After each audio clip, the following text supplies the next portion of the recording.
Hello and welcome to Tallinn, Estonia. My name is Ed Lee. Sat next to me is one of BMX's very own supercomputers out of Brooklyn, New York. But he's got eyes and teeth. It's a hell of a smile. Daryl now, an honour to have you in the booth, Daryl.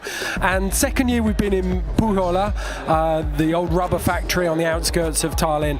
What do you make of this venue? It's a big change from Saku, isn't it?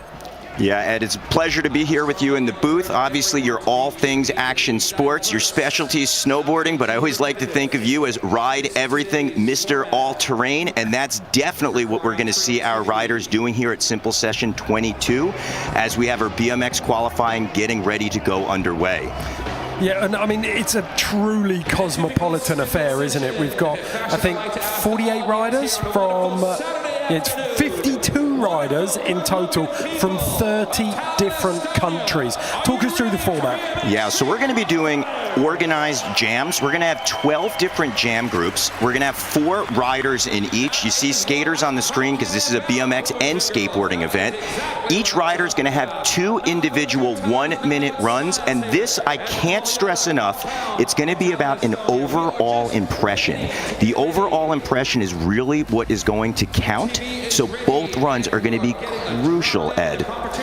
Okay, and we've got a really strong setup in the judges' booth as well.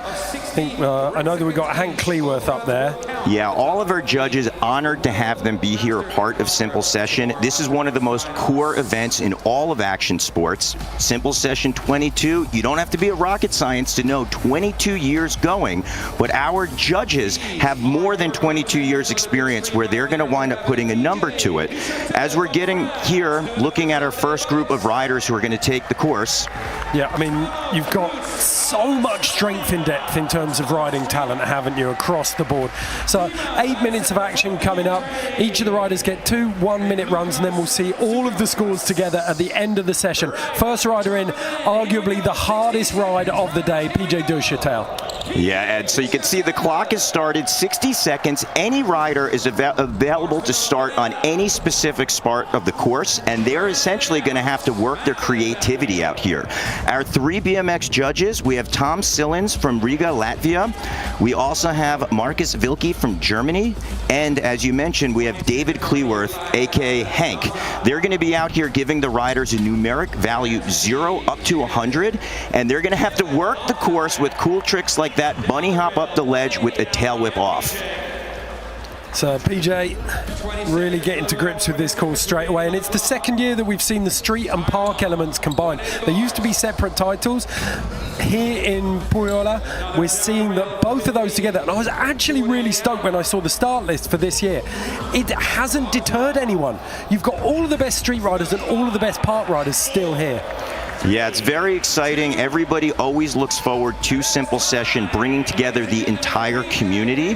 And with the challenging last couple of years we've had, it's awesome that our event organizers, Risto and Mario Calamre, worked so hard to bring the family back together. So the riders want to be out here where not only you get a chance to ride such a cool course, but you have that brotherhood and sisterhood and the camaraderie, getting together, cheering each other on, and hopefully strutting your stuff and being one of the 15 riders to make it into the finals, which will be tomorrow.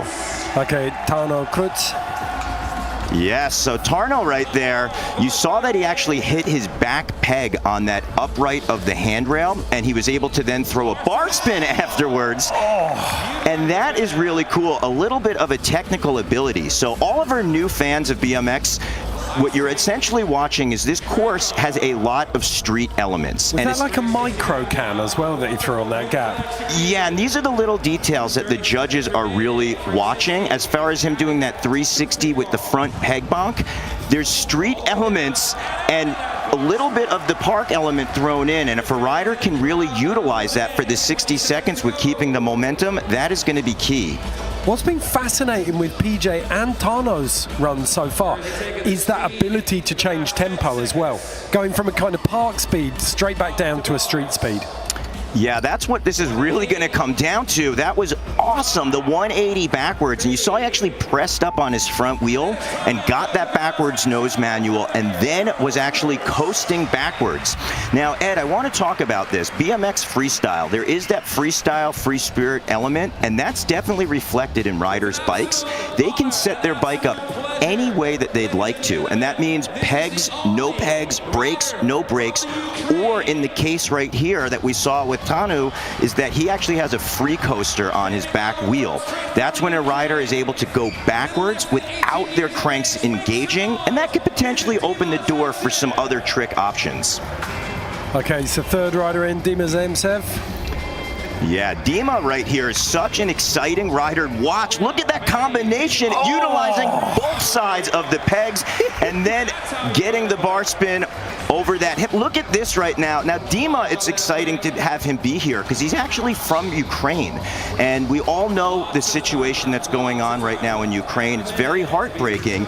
But because Dima is under 18 years of age, he was actually allowed and granted by the government to leave and come here to Simple Session. So if you're over 18, you can't come to the event, but he was able to do it. He actually traveled for 3 days on a train to get here, and he said he's so honored to be here. It's been his dream, and especially with everything that's been going on in his home country of Ukraine, to be here and have this peace of mind and be able to show his display of riding is such a special thing. Well, he opened up straight away with that. I love it when you see people who are ambistanced or bipeds. It means something different in BMX and cycling, but just grind to opposite grind, linked by that manual through the middle. So sick. Yeah, and that's what we're going to see here. You have 60 seconds to work. A rider's going to have to put as many tricks in that time frame as possible, and a great way to up the ante with your combination is to manual on your back or front wheel, because it actually stacks the tricks and it makes it harder for more room for margin of error. It's like a pinball multiplier, isn't it? Just linking them all together. Yeah, and that's the big thing that we're going to also see throughout the qualifying. Riders have to do that risk versus reward, and essentially think of it as like a slider. On one hand, you have a riskier maneuver, but you also could potentially get a higher score. With over 50 riders, and we're only taking 15 into our final, really consistency is going to be king. And because it's an overall, both runs counting, if a rider gets thrown off, they're going to have to get back on it, Ed. Yeah, so Lukas Zhugauskas in at the moment. The Estonian, maybe a little bit of nerves opening up this run. He didn't look super confident, and he just got hung up there on that whip. Yeah, well, it is his first time here at Simple Session, you know, and the fact of being so involved with this event, Lithuania is just next to Estonia. All of these countries are really intimately intertwined and connected. All the riders support each other, and this has been not only the biggest international event, but you can imagine if you're close to here in your country, this is the dream for many riders. Oh, and it's your opportunity. Simple Session offers riders out of Eastern and Nordic countries, European countries, the chance to shine on the world stage. Yeah. So this is where you come. If you can perform here, then you start getting noticed, and the invitations for other events start flowing. Yeah, Ed, and that's such an important thing too, because all the sponsors are also watching. And if you're not necessarily in action sports, if a rider is able to get sponsorship, what that entails is that they'll have support potentially backing them to travel the world, go to other events, film potentially a paycheck, and getting to these contests such as Simple, and as you're saying, invited to other events. So PJ just coasting through it, so languid on his bike. Yeah, PJ right now, you can see he's got one of those sponsorships you're talking about from Sunday Bikes. Nice tail whip right there, super consistent. Sunday's a really fun company located down in Austin, Texas. And they definitely have some fun, funky colorways, and you see that with his bright blue bike. And PJ going for that 180 bar spin. We're seeing some consistency out here, and that's a really important thing, especially with 10 seconds left. He's in control, he knows the course, and he's sticking to some foundational tricks, but he's really consistent on all of them. He's got a bit of skate light under his wheels as well. He traveled a fair way round that course then. Big smiles from PJ. But really, I mean, the one place you don't want to be is dropping first, because like the judges are about to see 52 riders come through this course, and they're going to use the first rider as a rangefinder. Yeah, Ed, I had an opportunity to actually go to the judges meeting just before this, and our 3 judges talk about how difficult it is, because they have to essentially not only figure out what a rider's doing, but how they're going to sit with the other riders out there, and that's a very challenging thing to do. Okay, so Tano Krutz of Estonia on 2019 and 2020 Road to Simple Session contests. Lovely tech skill. Yeah, a little fun fact, the first 2 simple sessions were not in Tallinn, but they were actually in Tartu, which is a city close to here, and that's his hometown, is Tartu. So it's really cool to see being here in Estonia and a little bit of the kind of roots, right? The first 2 simple sessions, and right now just getting on the course and kind of working it with 30 seconds to go. Yeah, he's opened up a fresh little line there, transferring down into the transition bank. Now, Ed, while our riders are on course, I just want to kind of talk a little bit about these stepping over, going right there. You saw his front peg, his foot was on the peg, trying to find that balance point. But what was cool is his foot was on the pedal, but you don't have the opportunity to use your other leg to swing for a balance point. But yeah, when you use that trailing leg as a pendulum. You can see how comfortable he is with the front wheel right there, just doing that pivot around, getting that G-turn and popping. Oh, a little wipe of the sweaty palm on the jeans there. Yeah, you see all of our other riders out there just kind of cheering on. As much as this is a competition, they know what it's like if you want to give your best. The nerves kind of breaking through in the first heat. Yeah, big double bar spin right there from our Ukrainian rider. Getting the double spin. Dima, I'm so excited that he made the journey. We talked about some of the hardships coming from Ukraine right now, and he's really looking to make his country proud. Bam! Getting that combo again, Mr. Consistency. Yeah, Zaitsev tossing the bars. Going up, there's the hang 5. We saw the difference. He wasn't able to pull it, but you saw that his foot was not on the pedal, so you could potentially use that as the pendulum for that balance point. Incredible bike control, linking those manuals. Yeah! Oh. This is computer game stuff at this stage. Just phenomenal control.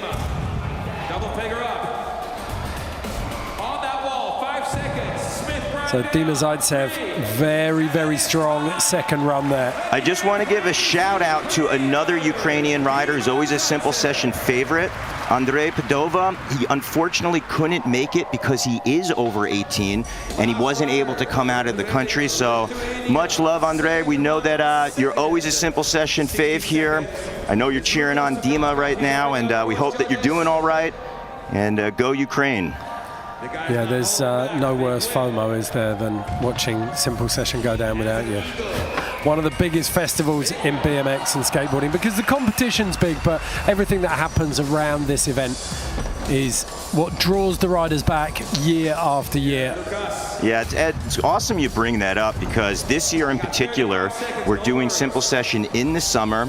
Normally for the 20 years, we did it in the winter, but all the riders love being in Tallinn and getting to enjoy the city, the beautiful outdoors, and we've had a ton of street jams over the last 3 days where the riders get a chance to have the lifestyle, get ready for the event, kind of get in the zone, in the headspace, and also enjoy it, right? It's like traveling around the world. We talk about the last 2 years being difficult.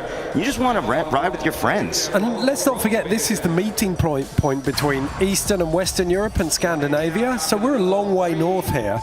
We've got, like, the sessions have been going on till 11:30, and then people start partying. Yeah, I mean, they're long days. I think as iconic as the Simple Session riding and skating, the parties sometimes almost even surpass. Well, I always say it, the best riders are the ones who can moderate their partying because so many people get carried away. I saw some casualties already this morning outside the hotel. And that's why what we'll see, Joe Jarvis, who actually made the finals last year, he was kind of a master of doing both. But let's look at some of these highlights here. There was a lot. There's Dima. You saw that manual in between, the 180 bar spin, and so smooth on his 180 out. I'm fascinated to see Dima's score because it's going to be a great barometer of how the judges are marking tricks off the scale, linking them brilliantly, but he was quite one-dimensional in his course use. Yeah, and that's the thing. Since it's an overall impression, the judges want to see two different runs on the course. If a rider duplicates their first run in their second, it doesn't matter if it's perfect, or even if they do, let's say, an extra bar spin here or there, they're going to be penalized as if they did two separate approaches to the course, because it's limited time to practice and you have to adapt to this Nate Wessel built course and essentially learn how to ride it in such a short amount of time, and the judges know that, so they reward. But let's look at Dima again. There's that bar spin 180.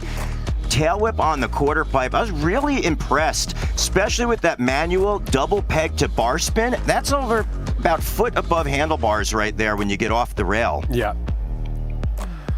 Okay, so that was first heat. We're going to get our first glimpse of scores. Tauno Krutz, 62.33. Dima Zaitsev, 56.33. PJ Dushit, a little too casual from him on 50. And Lukas Zhukauskas couldn't quite shake the nerves there for the Lithuanian, 32.33. So big scoring range, but I think with 52 riders in here, we've got to be looking at low 70s for a bubble cut, I would imagine at this stage. I mean, things are just going to heat up as we progress through. We have some of the best riders. Even watching practice, I feel like this might be the best competition as far as the level of riding goes. I know we say it every year, but practice was jaw-dropping to watch.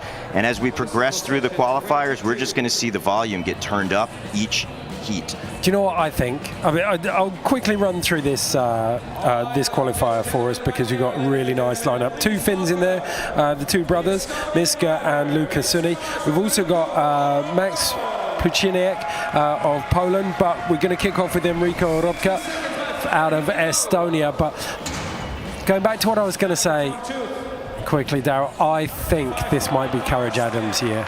5:40 to kick off. I don't know. We've been really talking about it. A lot of riders look good. Courage Adams last year got second place. Brock Rayford first, but everyone's on fire. Unfortunately, right there, you see Enrico just looping out. Definitely a simple session veteran right here. He actually lives about 30 minutes away in Valandi. You might have actually had one of the Valandi burgers. He's one of our, I don't even want to say food vendors, the supporter of Simple Session, keeping us all fed throughout the weekend. They've got these awesome veggie burgers, whatever you need. Good. And they're from the same town right there. So you see a little bit of the support, getting a taste from home. And right now, looking comfortable and at home on the course. Just really nice. There's an energy to his riding, isn't there? Yeah, as we mentioned, Simple Session many times before. So to have that experience is a big difference. This is after the clock, so it's not going to count, but showing you some street flavor with the big 360 to flat. I love that. Little humble head down wave. So Enrico Robka just sucking some air in on the side of the course. Yeah, I mean, 60 seconds is a long time when you're in the ring. Your body, the nerves, the energy, it has to all come together. And you really are going to have to bring to potentially be one of the 15.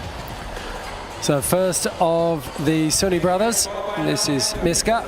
So Miska's been having a great time this week so far. We actually had one of our Visit Estonia hot tub jams in the middle of Freedom Square, which essentially was bringing in an iconic Estonian hot tub and built a box jump over it.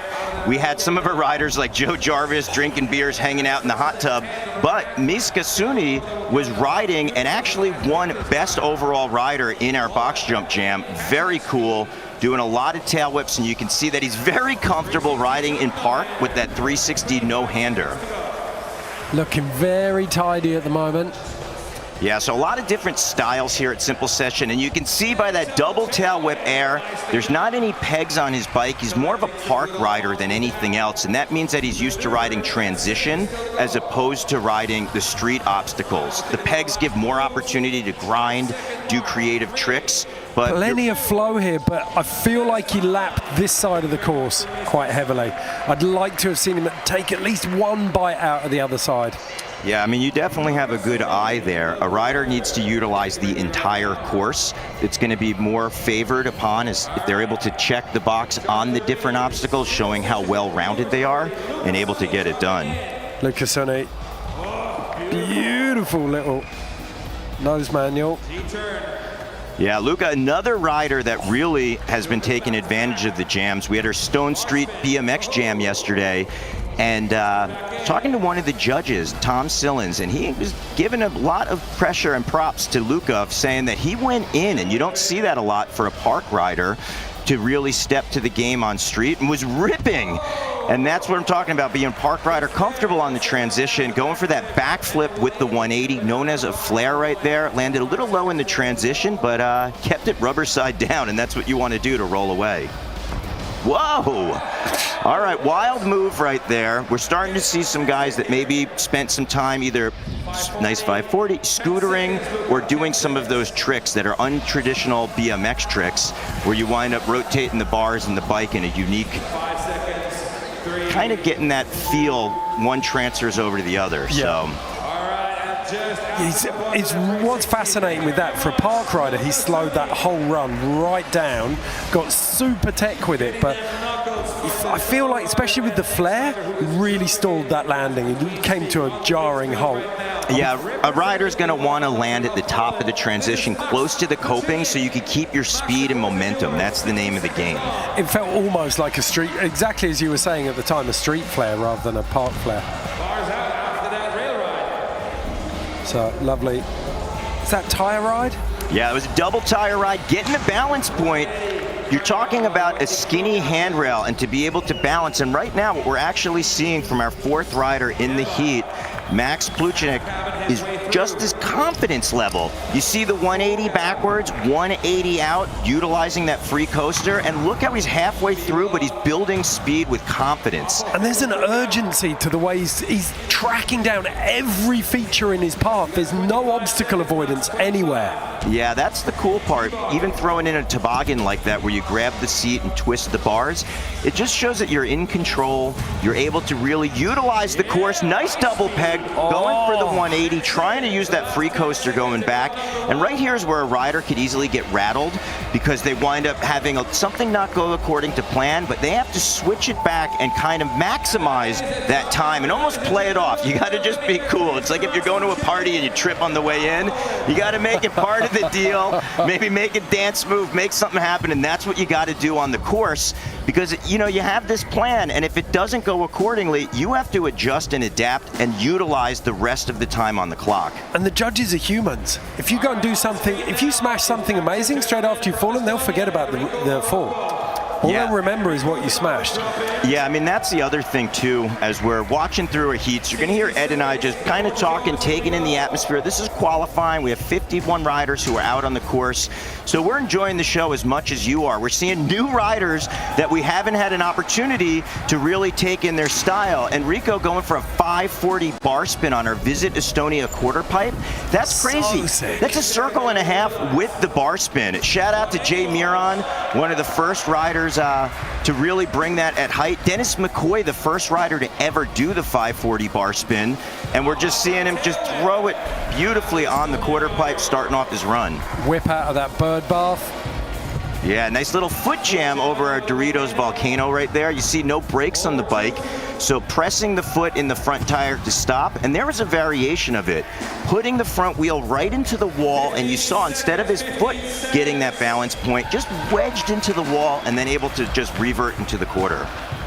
So coasting this last 10 seconds down, seemingly. Does he run out of puff? Going for the 360. I believe he might have wanted a different variation on the 3 there. I'm not calling any rider out, but it seemed like he was potentially setting up to maybe do a different variation of the 3. Yeah, Enrico Robka of Estonia, the 26-year-old, absolutely puffed after that second run. I tell you what, there could be a little bit of a case of what might have been when he looks back at the scores. So, a minute now for Miskasuni. Yes, kicking the whips right there. Going up, getting the no-hander into that vert wall. It's pretty steep vert wall coming off the transition. And there's another version, except that's a larger quarter pipe. And that vert wall isn't completely smooth, Ed. It actually has a big kink right up the transition, making the level of difficulty increased. Really? Yeah, and it's not a smooth vert wall, and it doesn't mean that was intentional. All these ramps in the design, Nate Wessel, 16 years designing the course, wanted to utilize the smaller footprint that we had. It's more intimate, 800 square feet, so he wound up making that a 6-foot quarter, and then it kinks a little bit into that vert wall. Right, so the quarter's not quite to vert, so you'll get a little bit of a bump going up and coming back. Yeah, and it just winds up setting you up a little bit different for speed as opposed to this vert wall he's on. That's a smooth transition, but it's actually extremely steep. It goes quick, and it has about 5 feet of vert. Yeah! Oh! Getting the no-handed 360, popping out above coping. That's a nice little bookend on his second run right there. Definitely not riding the free coaster because he was pedaling back out of that one. Yeah, it's a good thing to note. So traditionally, bikes did have a non-free coaster because the technology wasn't there. Years ago, used to be a freewheel, then it was a cassette hub. That was a lot stronger. And then you had riders like Rick Malterno, Dave Freimuth, Kurt Schmidt, Bruce Crispin. They all pioneered this free coaster riding where you could then start throwing down tricks. Originally it was on ramp. Bruce Crispin brought it to the streets. And in the last few years, it's really developed the technology. So most riders now do have free coasters, but it almost allows you to go faster backwards so that you can then do 180s out, bunny hop backwards. And it's exciting to see the progression with this new tool in your arsenal for a BMX freestyle. Oh, it's been phenomenal. Watching the progression of backwards or switch riding is just out of this world. Yeah, we could hear our on-course MC, Andy Zeiss. He's been a part of Simple Session for the last decade, cheering on that very unique flip where you see him rotating the bars in just such a weird, unique way. I'm sure we'll get a breakdown and kind of be able to look under the hood. Okay. Attention, back to Poland to Max Puchenik. Max Puchenik. Here you go, Max. Course is yours. Pole. When you are. Just setting his front wheel there, dropping in for his second and final run. Yeah, there's that double tire ride again with the bar spin out. Very difficult to have the balance point and able to hop and have the confidence to throw the handlebars. But what we're seeing here, he's taking so far the same approach from his first run.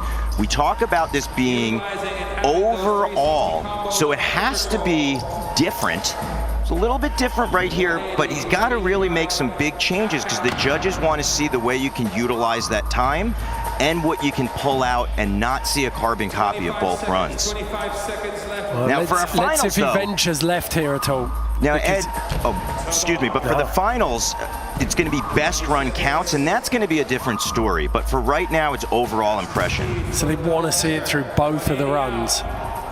Yeah, there we go. Much improvement right there. Getting the fakie all the way to the quarter, getting the nollie bar spin, double peg, over to toothpick, slipping a pedal, but that was a great ending part of the run as opposed to the first run where he had a little bit of difficulty. Well, we saw him when he came up backwards into that quarter pipe right up at the back of the course. That's where he made his mistake, and he never quite put it back together again after that. But on this run, he's got it.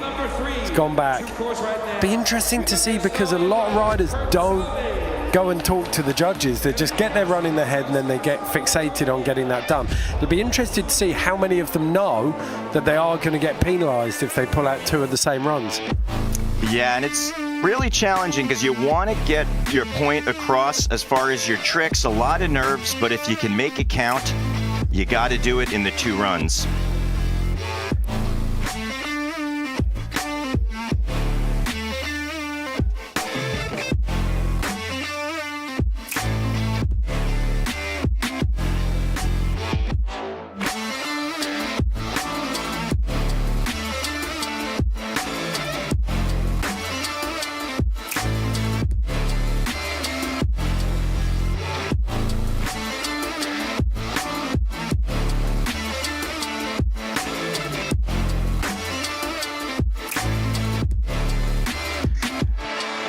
Yeah, many highlights here of heat number 2. Look at that double tire ride to bar spin. So smooth, so consistent, especially in his second run. There's the 180, the free coaster. We're talking about going backwards, it not being engaged. There was the feeble grind on his opposite side, non-traditional. He's got 4 pegs, and then getting the full rotation coming out. Okay, so after the first run, it was Tano Krutz in first place on a 62.33. What do you reckon, Darryl? Did you see anything in there that you think could challenge Tano? Yeah, I mean, we're talking about, well, looks like he's going to hold on. Tano Krutz is still going to be in that top spot with the 62.33. Yeah, interesting. Enrico Rodko, 28, right down at the bottom there. 2 Sunni brothers in 5th and 6th, respectively. Max Puchenik in 4th. So top 3 don't move. We stay with Zasev and Krutz and Duchatel in the top 3. Then we have Kurt Salve, Erikas Jauskas, Rani Zarita and Billy Perry in the next heat. They're going to come up so fast. We're already into our 3rd round, and this is, if you're just joining us, this is qualifying for BMX finals tomorrow. We've got 15 spots in the finals and 52 riders vying for those spots. The odds are cruel, Darryl. Yeah, I mean, we're talking about overall impression, 2 runs, only 2 minutes to make it count. A lot of our riders, very international, over 30 countries represented here at Simple Session. You're gonna have to bring the heat in that 60 seconds, both times. Lovely start from Kurt though. Really nice, casual, but really good trick count, making good use of the course as well. Yeah, this is another Estonian. He's actually from Tartu as well. That's, again, the birthplace of Simple Session. It's cool to see some new talent who really has been developing in the last few years. And a little fun fact, if you think about it, he's 18 years old. That means Simple Session was already going on for 4 years. He got to grow up with basically being in diapers when BMX pros were traveling all around the world and putting Estonia on the map for action sports. Well, he's proof that if you see it, you can be it. Like, he's had the best riders in the world traveling to his home country every year since he was born. So he's seen the best riders and he knows what he's got to do to get here. Really, really nice, solid run. I like that a lot from Kurt Salve. Yeah, he's another rider riding for Stoned Street. That's a local streetwear brand. Finland, Estonia, bringing the scenes together. They've been sponsoring a lot of our jams. Also, with one of the riders in the heat, Billy Perry, is from New York, actually grew up in Long Island, riding at the local skate park that we helped get built in the town. And his company, FTL, also helped sponsor some of the jams, and we're gonna see him in just a few. Okay, next in, Erikas Majauskas. So, you can see him really upright stance on the bike. Yeah, that was that 360 with the bar spin, also known as the truck driver. Little shout out also to Dennis McCoy, one of the first riders to do that.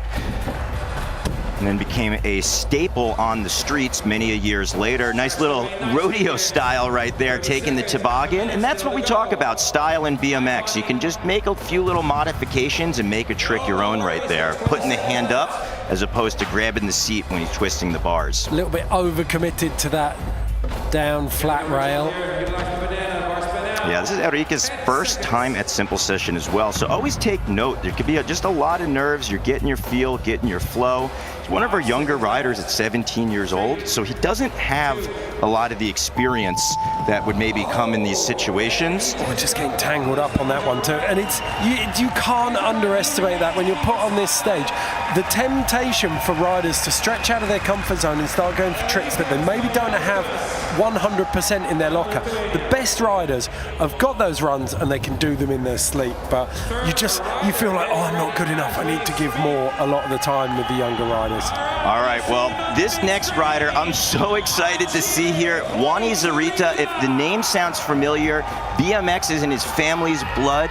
Coco Zarita is his brother, vert ramp, X Games rider, but really in the last few years, Wani Zarita's come into his own, puts a lot more focus on street, and he's been over here in Europe, traveling around. He entered the Feast contest in Montpellier, France, 2 weeks ago, and he's been traveling with Kevin Peraza, who we'll see in the competition, helping film, make videos, and riding awesomely, might I say, with that 180 out of the feeble coming on the down ledge. I've got to say that my favourite thing so far was the cheeky little crank flip into that Red Bull bird bath feature. Yes, Wani, getting the 180 big time right there, smooth on the half cab out, coming back at us.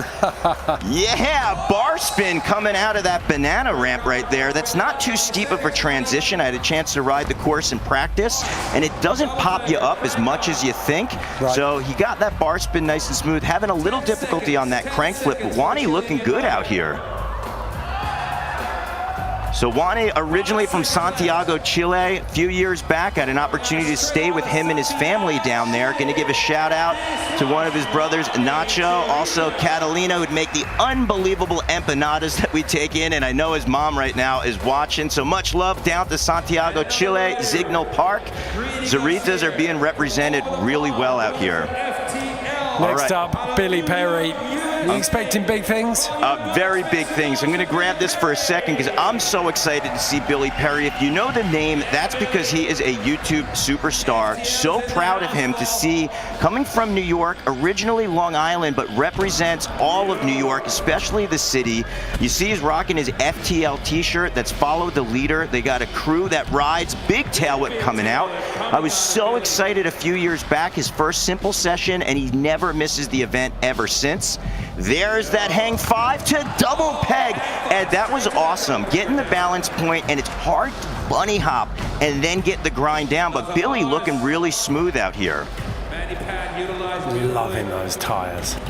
Best tires I've seen so far. Yeah, and those are actually Follow the Leader tires. So if you, instead of being a classic camo, they're actually their elephant logos that are on the tires. He's riding for Volume Bikes, so I know that Brian Castillo and the Volume family right now is psyched to see Billy Perry out here. Going up on that front wheel again, there's the hang 5, going for the tail whip. Oh. 5 seconds. 5 seconds. That would have been a nice exclamation point at the end of the run right there. Yeah, I'm pretty sure we can sit around and wait for that second run to see that, the make on that. All right, we're going. Yeah, big ups though. Billy Perry coming out. You could easily type in Billy Perry in YouTube. You could check out his channel. He's going to have a ton of videos and content from this week. All of the FTL, Stone Street Jams. Here we go. A lot of videos, a lot of action to check out. But we're going back to the top right now to the Estonian, Kurt Salve on course. Going up our Red Bull ski jump. You seen the 360 in his non-traditional opposite direction right there. Yeah, getting the 3 coming off the rail. That was in his regular way.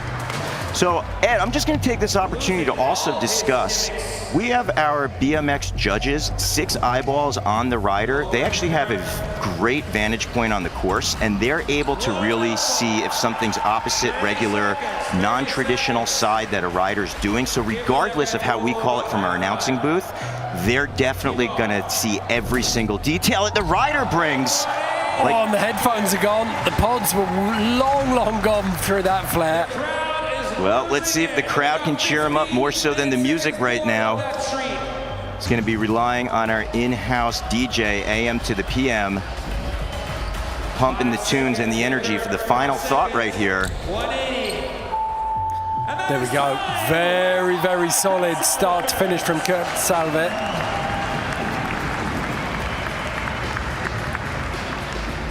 Yeah, 18 years old, also one of our younger riders on the course. Unbelievable just to think.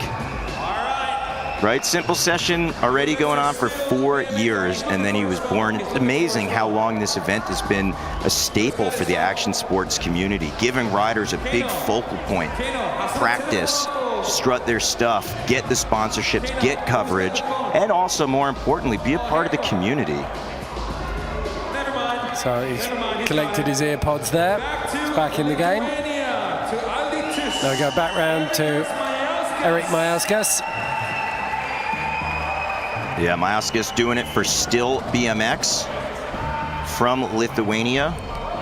Love that, opting to go into that ampler little feature in the corner there first. Quite an unorthodox start, but he makes it work.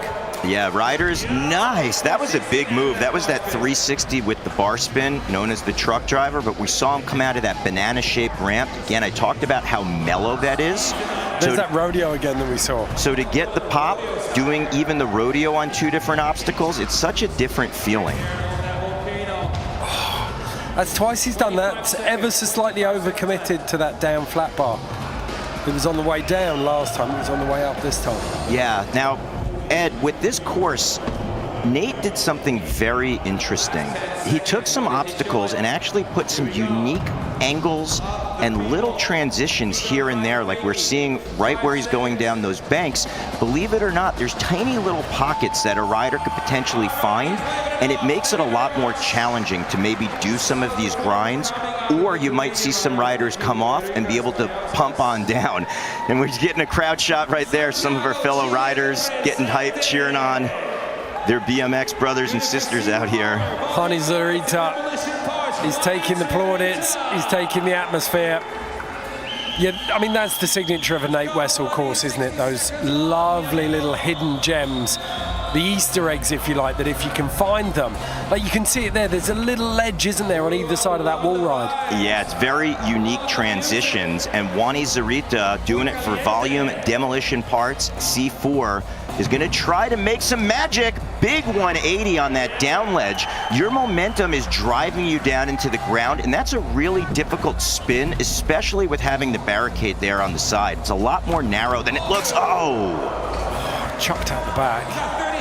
Oh, Wani going down, but getting up, getting the crowd support. Hopefully he gets back on the horse, because we talked about it being an overall. So if a rider falls, they can get back on the bike and hopefully get a few more needed points to potentially advance. It's a great illustration as well of what's at stake. It's so easy when you see these riders making it look this easy to forget what's at stake, and then suddenly you see someone hit the ground that hard twice. Yeah, big ups Wani going for the 360 right there. You see him just sprawled out on the ground. I'm also going to take the opportunity. You see the pants, they are very colorful and fun. Those are actually a new signature pant that Kevin Peraza has been working on with Vans, the 114 pant. Those are all Kevin Peraza's drawings and artwork that's on there. It just came out June 1st, and you see the support from Wani. Sick. Okay, last rider of this third heat, it's Billy Perry out of the States. Very impressive first run. A couple of areas he could tidy up though. See what he can do. Yeah, also riding for another East Coast brand, Merit, parts component company. Very cool. I know the Merit warehouse right now is watching as we see Billy with the big tail whip coming out of the banana. Let's see, you got a good clear shot of that kink vert wall that we were talking about. Going up on the hang 5. Oh, trying to get the double peg again, missing his back peg. We're seeing Billy take a similar approach for his second run. Let's see if he switches things up a little bit. Truck driver. Oh. 30 seconds, Billy, come on. But having the difficulty. So come on, Billy, let's get hyped up. You got 24 seconds. I know everyone out in Long Island, New York, especially the Green Park, skate parks cheering him on, and especially his mom, who's always been a supporter of BMX. My nephews, Drew and Jake, are back home. They look up to Billy Perry at the local park, and they're saying, come on, let's go, Billy. Get it together. You got 6 seconds. Pull a rabbit out of the hat here. One last one, this is for you. Come on, Billy. All right, so the buzzer went off. He's going up for the hang 5. This is for the fans. Not able to get it. But what he did get is a nice smile on the face right there, and definitely the crowd support. As I said, if you hadn't had a chance to check out any of his YouTube videos, the amount of content and fun adventures around New York City, just type in Billy Perry, it will come on up. You can check out one of the many, many videos and see all the hijinks that they get into around New York. So Kurt Salvet kicked us off. Managed to get rid of his earpods on both runs there. Yard sale, putting earpods all over the course, but right there, that truck driver, really smooth by Erikas. And here we go, Wani Zarita, 180 off, coming out the hard way. Bar spin smooth for Wani. Take a look, kicking the cranks up. Love that. And then the bar spin out, the 2-hit combo, the jab cross. You see Billy Perry firing back. Instead of doing the bar spin, he had the suicide no-hander. It's when you pinch the seat with the knees. Also having the tail whip right there in his arsenal. See that hang 5 across. bunny hop up, double peg grind. The Estonian with that 360 off. Putting you on the spot, Daryl, is there anything that you've seen here that you think could unseat Tano Cruz with the 62.33? Well, I know we haven't seen that many scores yet, but... Yeah, well, the thing, I'm not necessarily even going to talk about a rider specifically, but what I will talk about is what it's going to take. It's the 60 seconds and consistency. It's the top 15 riders. So whether you're in heat number 1 or heat 13, there's only 15 of the 50 plus riders who will be moving on.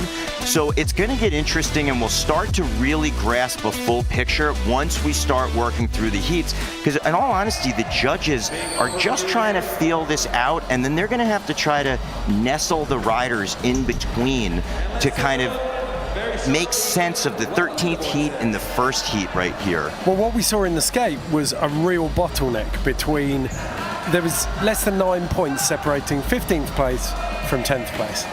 So 10 riders separated by less than 10 points. And that was exactly that scenario. The judges looking, realizing that, okay, we've got a really tight level here. Yeah, and that's the thing. The judges never want to back themselves into a corner with scoring as well, because they're going to have to make sense. And it looks like Tano Cruz is going to hold on to that top spot with the 62.33. Kurt Salva starts to break the party up in third, though. Billy Perry in eighth. Disappointment for him, I feel. Eric Mayauskas in sixth, though. Good performance for him. So Kurt Salva, though, very, very happy with that one. Okay, who are you picking out of this one? Who do you think is going to shine for us, Darryl? Well, we got one of the local favorites, Chris Patrick Tilk. He's going to be our first rider on course. He's always, you hear the crowd go totally wild every time an Estonian rider drops in, and Chris Patrick Tilk is going to be the first rider. He's got the loveliest, most humble smile as well. Yeah, he's an absolute sweetheart, and he's actually doing double duty this weekend. He has his own production company, and he's been shooting a lot of content for Simple Session throughout the course of all the jams we've had thus far. So he's been pushing his creative aspect and also his riding, because that was an awesome 450, landing fakie over that hip. It is so hard to wear two hats at events like these, because you've got so much stress and responsibility as a producer. To then switch that off and try and just relax and enjoy your riding, so hard. Yeah, I mean, listen, I bring my bike to all these Simple Sessions. I brought it this weekend. I got the chance to ride the course in practice, and you can't have a clear head if you're going to also be announcing. I could only imagine if you're doing double duty in the contest, because that's where the pressure comes on. It's different to say, hey, I'm going to have fun on the course, but if you're shooting photos and then also trying to ride, it's a difficult thing to do. But I'm really glad that he's on course right now, because Chris Patrick Tilk is always a favorite in getting the 180 backwards with the feeble grind. His face. The reason it's called the feeble, his back peg is on the ledge, his front wheel is, his back peg is grinding and his front wheel's on top of the ledge, and he was able to roll back, and he had that free coaster and then got a clean 180 coming out. Feeble's the same whether you're on skateboard or a BMX, though. The danger is always that the front wheel's going to wash away. If it pulls, then it washes. It's so hard. Yeah, and you want to keep that front wheel as close to the edge as possible so that it doesn't necessarily slide off.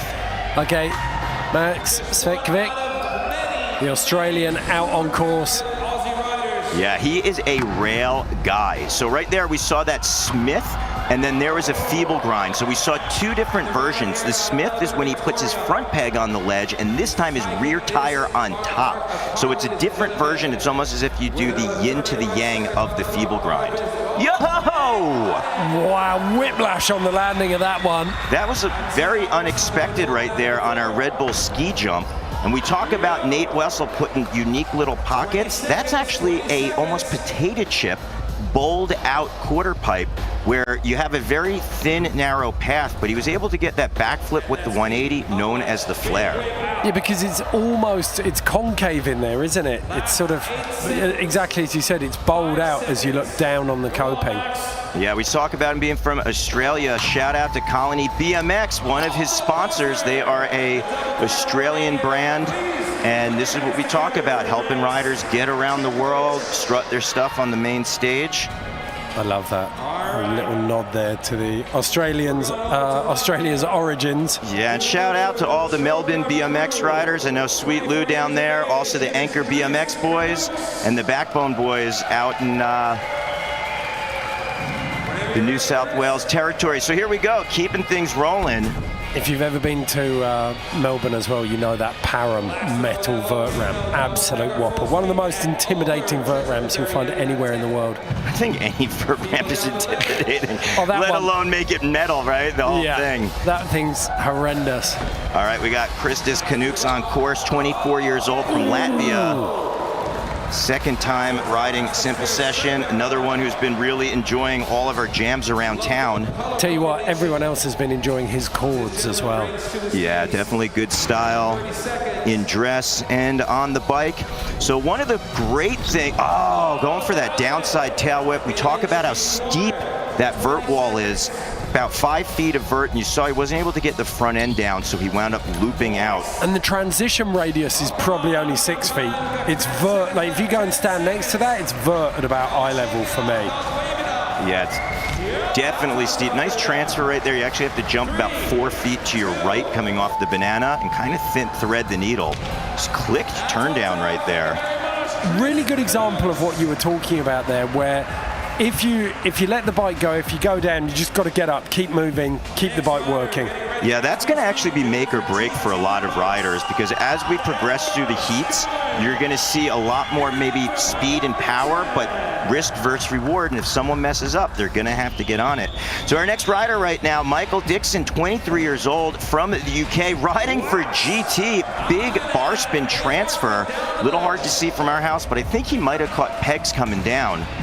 Yes, toothpick on the front peg with the hangover and a bar spin. I know the GT team manager, Ben Ward, right now is cheering on it. He goes crooked to bar spin and bar spin down, firing out hits on every single transition that he's been on thus far. Was it an Oppo bar spin too? I think the one down was Oppo. Yeah, we're going to keep our eyes peeled for that, and that was a double bar spin. So when we say opposite bar spin, you can throw it in your non-traditional direction as opposed to your regular direction. This day and age with the bars, it's almost hard to tell, because riders, yes, have the ability to just consistently throw them either way. And you got a lot of guys who say, what's your regular, what's your opposite? And they go, it's whatever I'm feeling at the moment. You know, it's like it's gotten to the game point where it's like you can chuck it whichever way. Yeah, it's like someone who's bilingual. It's like, oh, what are you more comfortable speaking, and Estonian or English? And it's tomato at this point for some riders. So often you see that couple of falls in the run, and then as soon as the buzzer goes, everything links together once the pressure's off. Michael Dixon, really solid run of tricks after the buzzer, but Chris Patrick Tilk back in the mix. First rider to drop. He's got his second run now. Didn't go the way he wanted. He's had time to settle himself. Now it's all on the line. So Chris Patrick Tilk going over, hitting the front peg, this time doing a 180 backwards, getting a smooth 180 out. Going for the backwards manual up. He pulled it clean in his first run. And you know, Chris Patrick Tilk is such a great ambassador for Estonia. Last year we had the GT team, Brian Kaczynski. He's always been a big part of Simple Session. We miss you this year, Brian. But he actually took the Team GT around for a fun week in Estonia, getting a chance to street ride all the different beautiful natural terrain that Estonia has to offer. And it's just cool when riders get to connect in this international field and get a tour guide like Chris Patrick Tilk, who just really got that 180 backwards and then that cab out. There it is. Couldn't quite put it down. Trying to get a little redemption right there. The balance involved, well, the predictive balance involved in landing that 180, then fakey manual upper box. The physics that the minute equations that your body's got to do to get itself in the right position to manual backwards up an incline. It's just ridiculous. It's like those nose manuals you see people do upstairs. Yeah, and it really comes down to each obstacle as well. You almost have to, in real time, have your CPU of your brain process the incline. And if it's steeper, you got to give it more. If it's a little mellower, you give it a little less, but it's difficult either way. Max Vekvik Stringing together those manuals across the middle of the driveway. Holds on to that one. You built him as a rail specialist, but he actually took a little bite out of this Red Bull feature, didn't he, first go? Yeah, I was impressed to see bar spin up. This time the flare again, 2 for 2. Consistent, very difficult to do. And you can see there would be more points rewarded doing it on that obstacle as opposed to our Visit Estonia blue quarter pipe on the opposite side of the course, because that's a traditional 6-foot quarter as opposed to that ski jump, what we talked about, has that potato chip, almost concave with the narrow takeoff and landing. And that's the Visit Estonia quarter pipe I was just referencing. So Australia getting one final thought. Oh, going for the 360 out of that double peg grind right there. Not able to get the full rotation. Landing just under 270. You saw he was committed though. That's why he was looking over the shoulder. His body wound up just going down. Thankfully slid out. I don't think he got too injured. So, kind of knowing nod of the head there from Max Petkovic. Be interesting to see where those scores come in. I feel like he's done some good work out there. Next in, Chris Canucks. Yeah, starting off, as we said, a rider can pick any part on the course that they'd like. That's their starting point, and essentially, you want to then work throughout the course and find your lines, because if you want to hit a specific obstacle, you usually have to think 2, 3, or 4 obstacles ahead of time to set you up with the speed and momentum to potentially do that trick. Okay. Ducks his head and starts cranking back down to that Visit Estonia quarter pipe. That's what I'm talking about. Yeah, downside tail whip, this time getting it clean. You saw how steep the quarter pipe was. He had to be so committed with his handlebars pointed down, but got the foot on. That was a really impressive downside whip. Here we go, final 10. Ice pick, that's that back peg. So the difference, feeble grind is the tire touches down. The ice pick, you wind up holding it and locking it out. And there was an over ice pick where you saw he jumped over the rail and then had to find that balance point. Ed, that's a difficult thing too, because you're coming down with a lot of weight and momentum and a tendency to just hit the peg and your front wheel to fall, but he was able to get that sweet spot.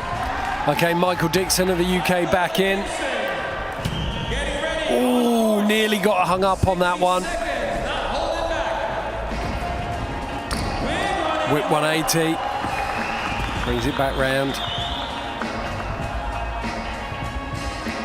Love seeing people ride with a smile on their face. Oh yeah, and he's got one of the best attitudes out there. And we got a clear shot this time, going for the bar spin, trying to land feeble grind. But the bike, as you talked about, Ed, having to get that weight in the right spot or it could just get away from you, and the bike slid out. Oh, and he's lost his flow here, hasn't he? You get yourself in the zone mentally, and then sometimes all it takes is one trick off kilter, and you're like, no, I've lost this, and it gnaws away at you, and it won't let you forget that you've messed up that first part. Yeah, and that's a big part about riding in competitions. Not getting his weight far enough forward, and that's probably because we talked about that being a very mellow takeoff. So his weight was back. He actually landed almost with his feet on his pegs right there. The bike wound up shooting out, and there you go, that smile, great energy. That's one of Michael Dixon's signatures, just bringing the good vibe to any session. Okay, so highlights of this session. Yeah, that's what you talked about, that backwards manual. Opening up with that as well was huge. Yeah, and let's talk about that for a second. A rider can, again, choose anything on the course that they want to do trick-wise within the 60 seconds. We talk about the risk-reward. The more challenging something is, potentially more points you can get. But within that time frame, if you start out with a more difficult trick, it actually sometimes is rewarded more because you're upping that risk-reward. Yeah, but the likelihood of you basically messing up your run on the first trick is really, really high. And now that we see that, it almost hammers home for the judges how hard that trick was and how much he was risking. The fact that he took 2 bites of that cherry in the second run and didn't make it. That was I missed that as well from Michael Dixon, feeding that double bar spin. Yeah, and as we mentioned, if we don't see something from our announcing tower perspective, the judges right on course, they got the 6 eyeballs glued to our riders. There you see actually went down the same instead of going up, but touched both tires on. A lot more momentum going down, and the balance point is very different. As you said it, we saw Max here, and it was most definitely the case that he went straight into the one blind spot of the judges, which is right underneath. He did the 180 off that long rail into the one blind spot of the judges. That was lovely. Yeah, but they definitely make sure. You actually can see where that clock is on the left side of the screen. That's where our judges are in their perch, looking down. Yeah, and that dead spot is the green, right in front of that green wall where the 2 cameramen are beneath them. So they need to lean right over there, or they've got a screen beside them that those 2 cameramen are filming, so they can look across at that and see what's going on in there. So they're not completely blind by any stretch. But I think what you're saying is if the judges get up from their comfortable thrones, they can look over the railing and see. So Max Vetkovic goes into 2nd place.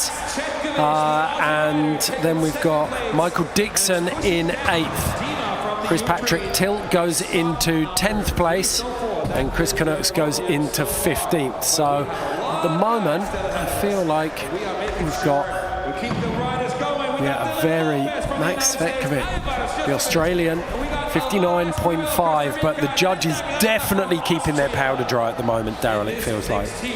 Yeah, this next heat's going to be interesting. We got a lot of new faces in here. Believe it or not, a lot of riders first time at Simple Session. My first time seeing a few riders on course, and it's going to be exciting to watch what they bring. Our first rider, 29 years old, from Las Vegas, first time here at Simple. Been having a great time at all the jams, all the parties, making new friends.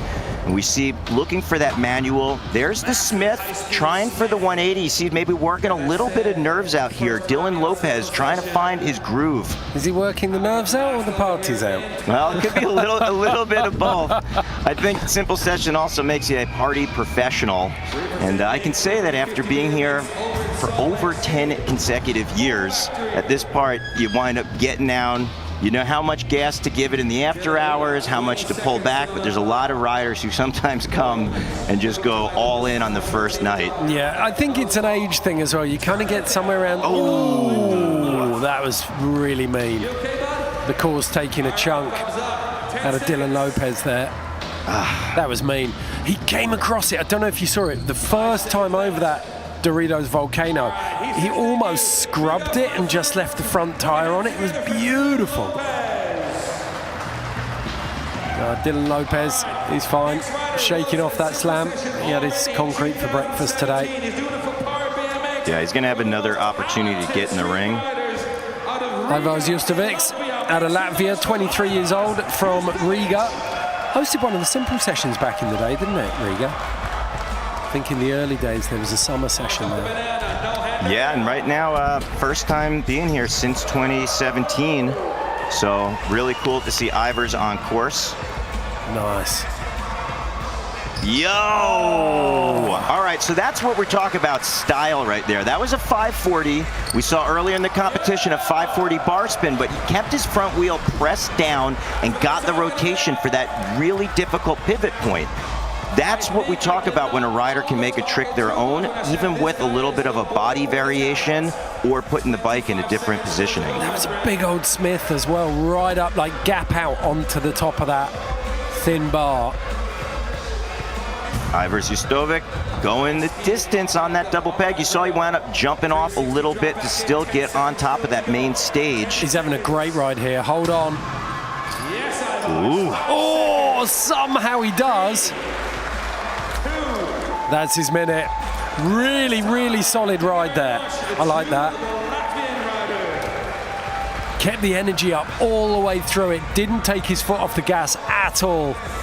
And exactly as you've called a couple of times now, Daryl, had some big risky tricks up at the top of the run.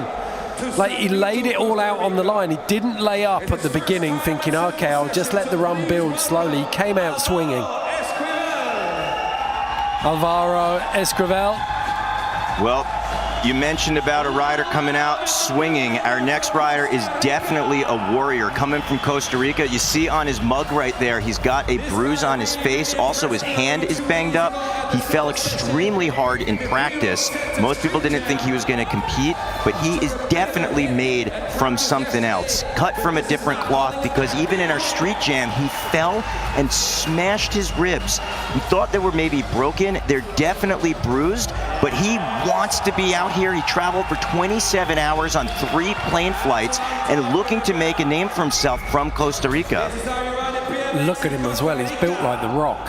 Oh, there you go. Yes. Hang at nothing, both feet off. So we see a different variation from the hang 5, using his feet for that balance point. There is no front brakes, so he's got to rely on his body weight. And you can see the judges up in the box literally ticking every single box with this run. He's giving the rails plenty of love. He's giving the transitions plenty of love. He's given all of these little features, the pyramids down there. Nice. Even a little bit of flatland chucked in for good measure. Yeah, kicking that 180 downside whip, meeting it in the middle. And you hear all the riders cheering on, because to even get on the course after the first crash, let alone bruised ribs, that's why everyone's given so much respect. You actually see Boyd Hilder down there, who's a past simple session champion. He's yet to take the course, cheering on, showing the love for our Costa Rican rider. There's a couple of Costa Ricans. Do you reckon that's mum and dad? It's got to be, hasn't it? They're making some proper noise out there. Costa Rican rock. Yes, loving it, Alvaro.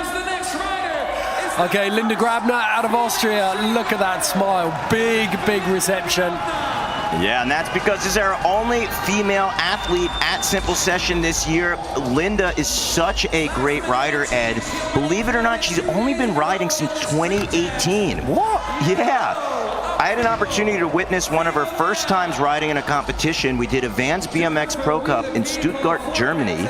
She wasn't even planning on entering, and said, hey, if you want to ride the course, you got to enter.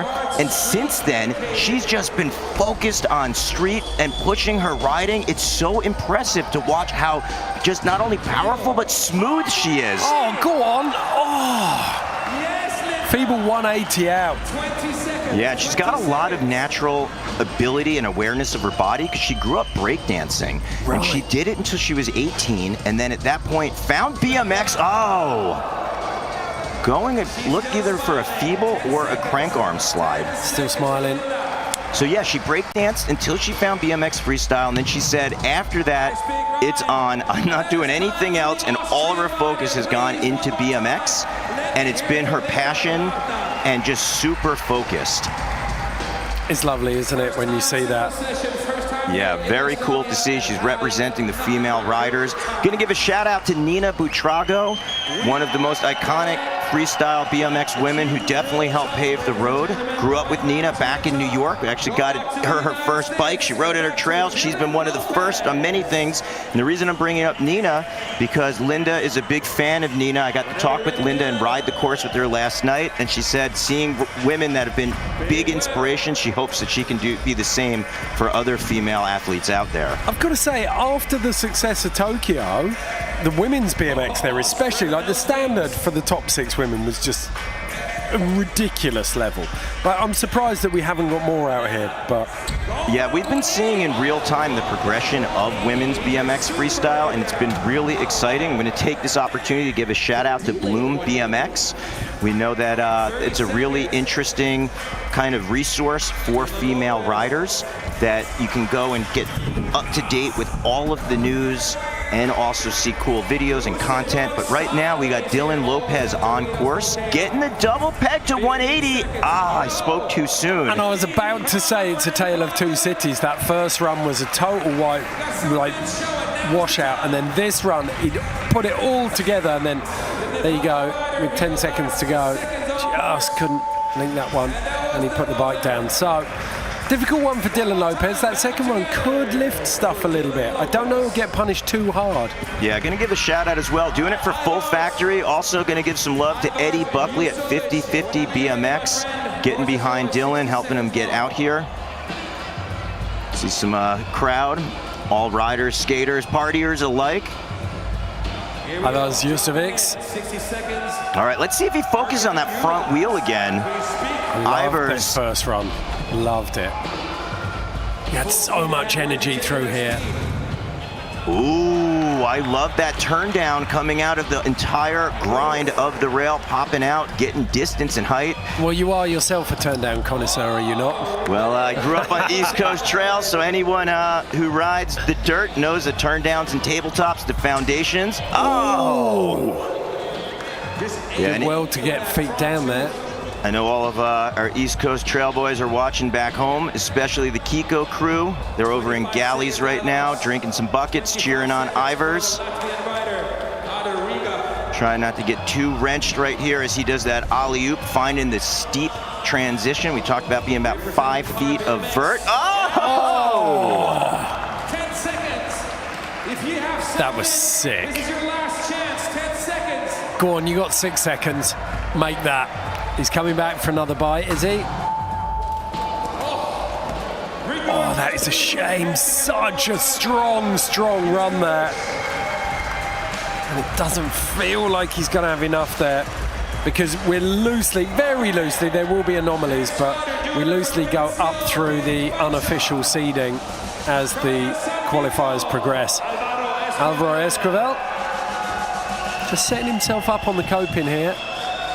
Yeah, BMX riders are so tough. I am always so impressed.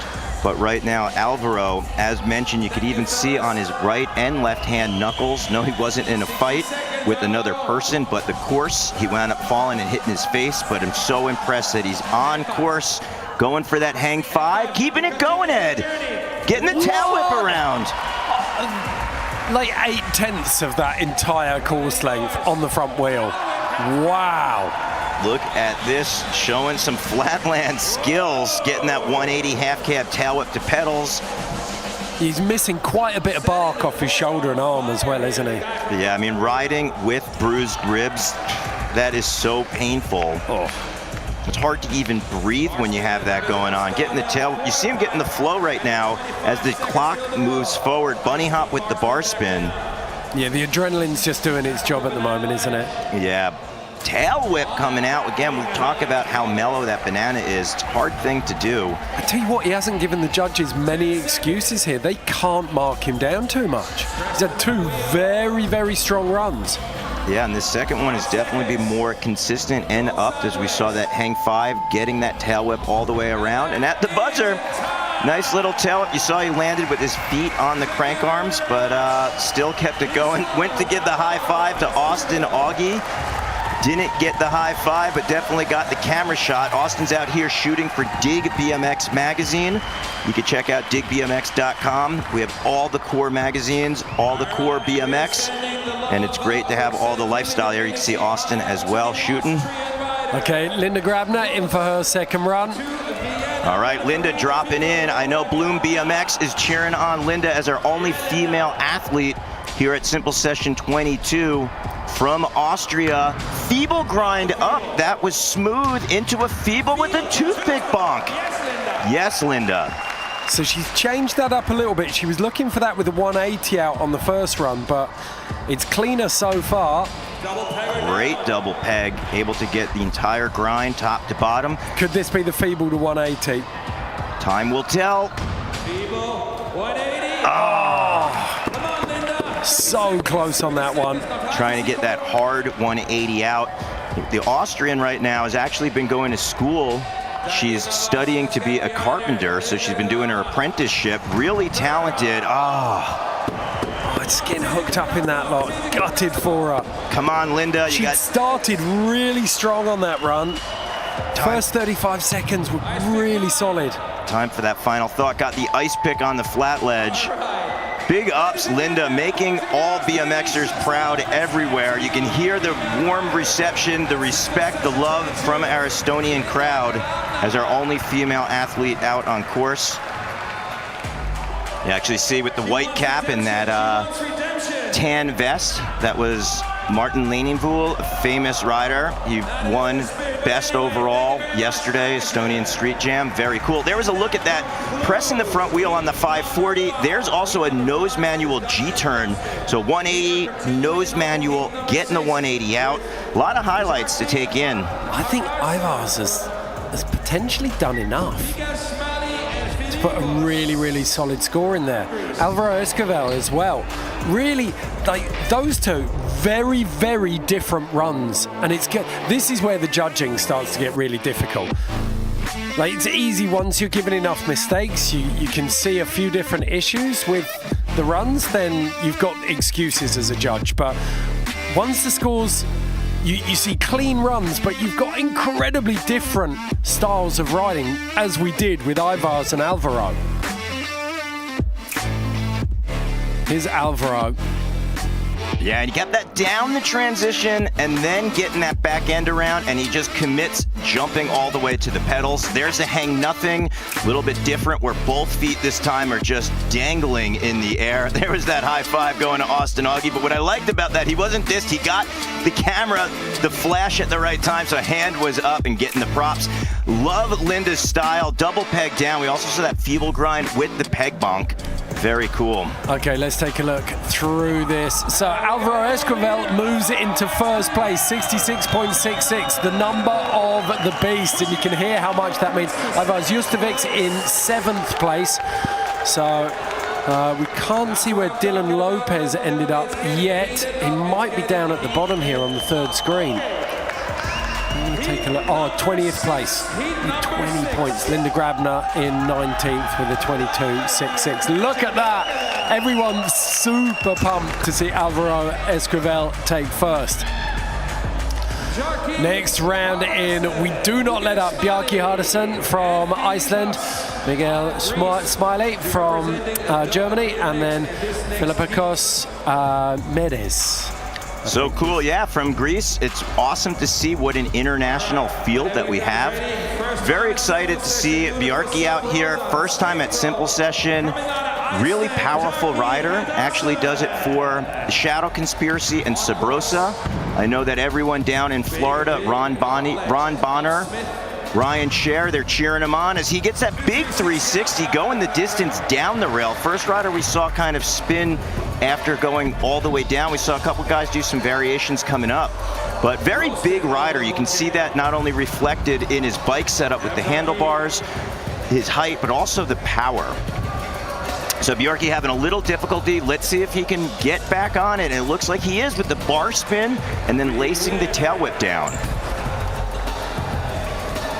Come on, got 23 seconds. Getting that grind right there. You saw that it was on his pedal. A little bit of the crank arm as well. Didn't utilize the pegs. Front wheel on the ledge. I was going to ask you about that with Alvaro Esquivel.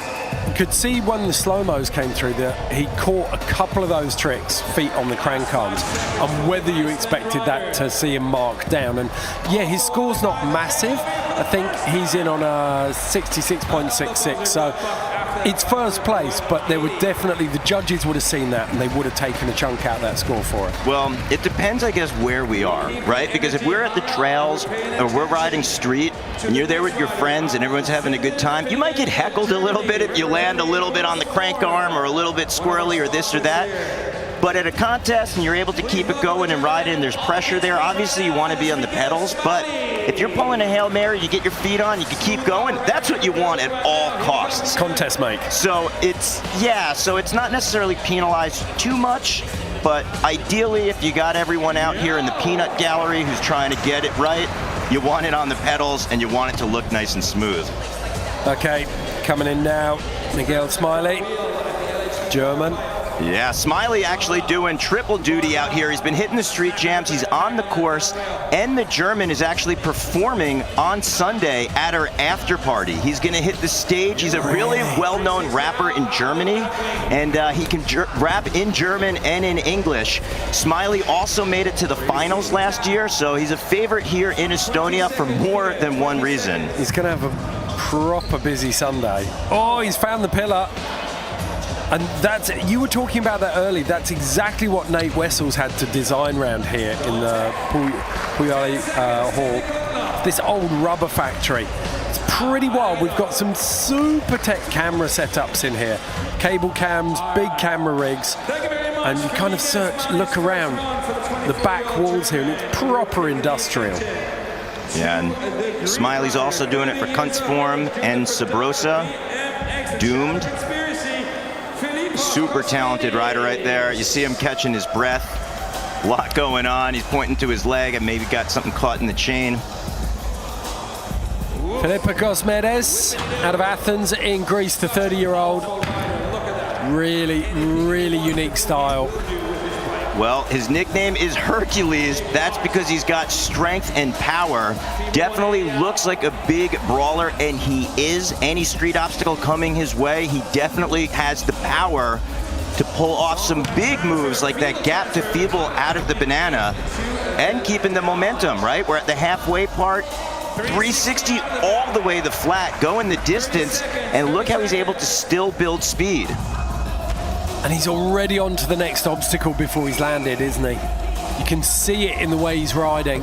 Yeah, that feeble grind coming down, that was on his non-traditional side, kicking the smooth tail whip right there, utilizing the upper body to have the whip, and there you go, trying that downside tail whip out of the handrail.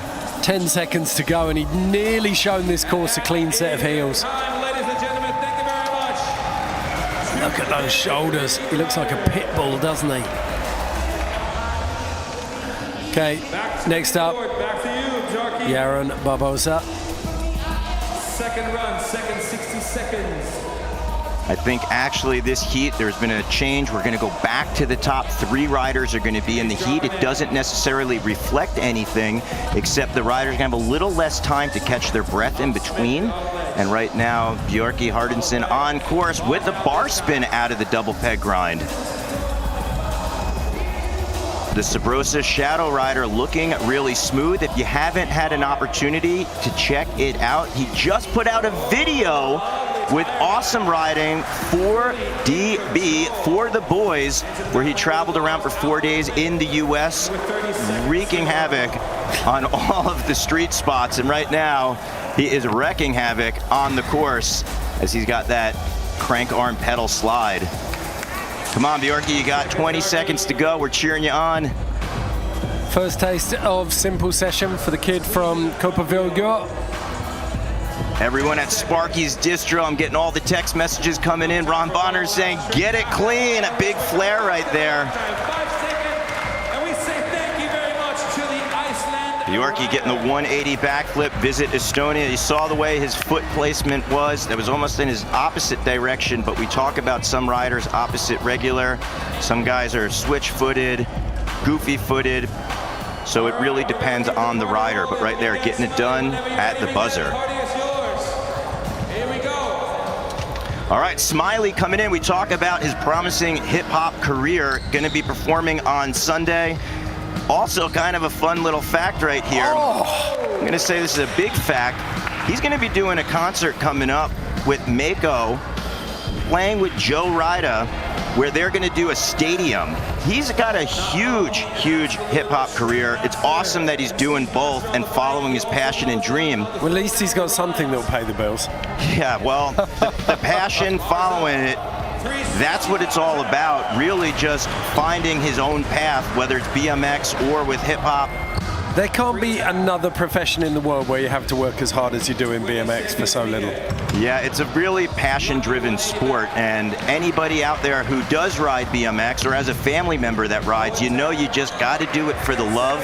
It's in your blood, but that's why the community is so strong. Exactly. The bond between the riders. That protects it. Yeah, and that's a really important thing to have that. So you can travel around to any city, any place, and you wind up seeing another rider, you extend a hand, and you wind up having that connection, even if you've never hung out before, because they're passion-driven as well. Well, you just don't see people selling out either. You know that people are there for the passion and the pure love of the sport. Okay, Philippikos Medes out of Athens. Really solid first run and for the first 50 seconds. Can he hold it together for the full minute? Yeah, let's see also if he takes a different approach. I know that's disheartening. Got in the first 2 seconds. But that was only 2 seconds, right? He's got 58 more to work with. So let's see. True. Philip going. Tail whip right there, hitting the pop button. You saw the power. Talk about the upper body strength. Just manhandling that bike around. I don't know if that's an official anthem, but it's some sort of an anthem, and I love it. That's yes. what BMX is all about, boys and girls. 35 seconds still on the clock. So. Yeah, Philippos. Couldn't quite straighten that up. Hand goes up. Sure, you got 20 seconds, Philippos. Is that enough? Come on, you got 20 seconds. Get your head back in the game. It's an overall, so a rider really wants to stay on because we've seen it before. Sometimes it comes down to 14th, 15th spot, and these few moments could be crucial. Here we go. I've got to say, with the strength and depth we've got, I can't see it being anything other than perfection making the finals at the moment. But I'm with you. I never think you should be sitting back. What does his t-shirt say? Raised by wolves, trained by... Thank you very much to all the riders. The pain. Yeah, well, definitely a lot of pain to be that big and such a street destroyer, honing in the skills. There you go, Bjorky with that double peg all the way down, getting that spin coming off right here. Back wheel boogie 720 across the deck. Love that. Look at Smiley, nollie with the bar spin. You see the Sabrosa going with that ice pick top to bottom. That was on his opposite side. 4 pegs, 360 tire tap with that tabletop. There's that feeble grind, getting the manual, Smith grind. So again, you're seeing the yin to the yang, back peg, front peg, both balance points.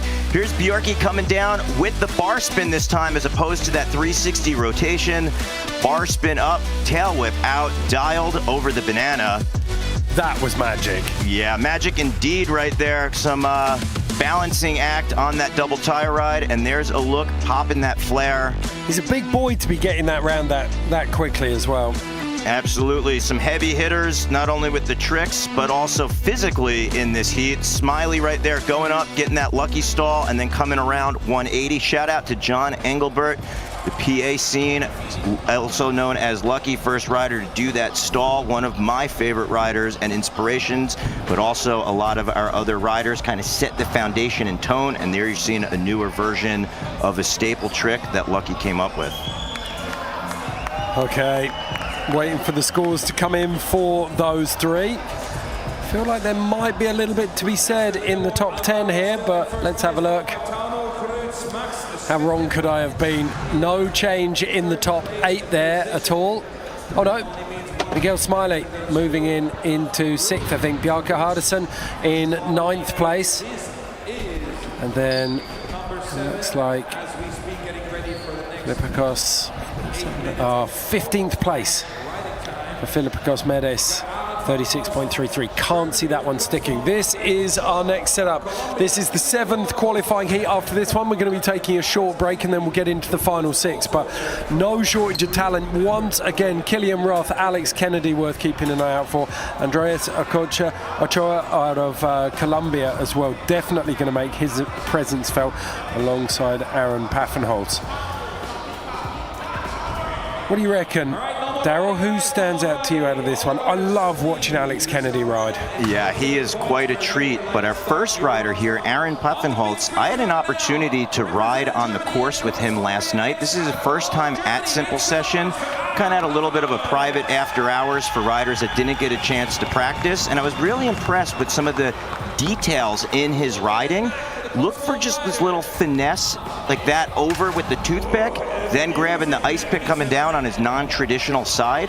You could tell by the way a rider has their foot placement. Generally speaking, if their left foot is in front, that's going to be their traditional comfortable side to grind on. They'll also then turn to the right. And if it's on the opposite, it's on their opposite side. Going for the tuck no-hander there. Didn't quite have time, do you think? Yeah, I mean, it's really because that banana is very mellow, so you got to know how much to give it, right? You got to say, am I going to tuck up or am I going to wind up just letting the transition take? And we've seen some riders have difficulty with that. Some have looped out on a tail whip out of there, not getting the tuck on the no-hander. It's a very difficult thing, and as you said, you got to use your CPU, your brain computer, to kind of in real time process all of that. Just a little bit. It didn't feel like it was flowing together there. It doesn't look that comfortable either. Yeah, another Kunstform rider doing it for Cult Crew, Eclaw, and Traffic Distribution.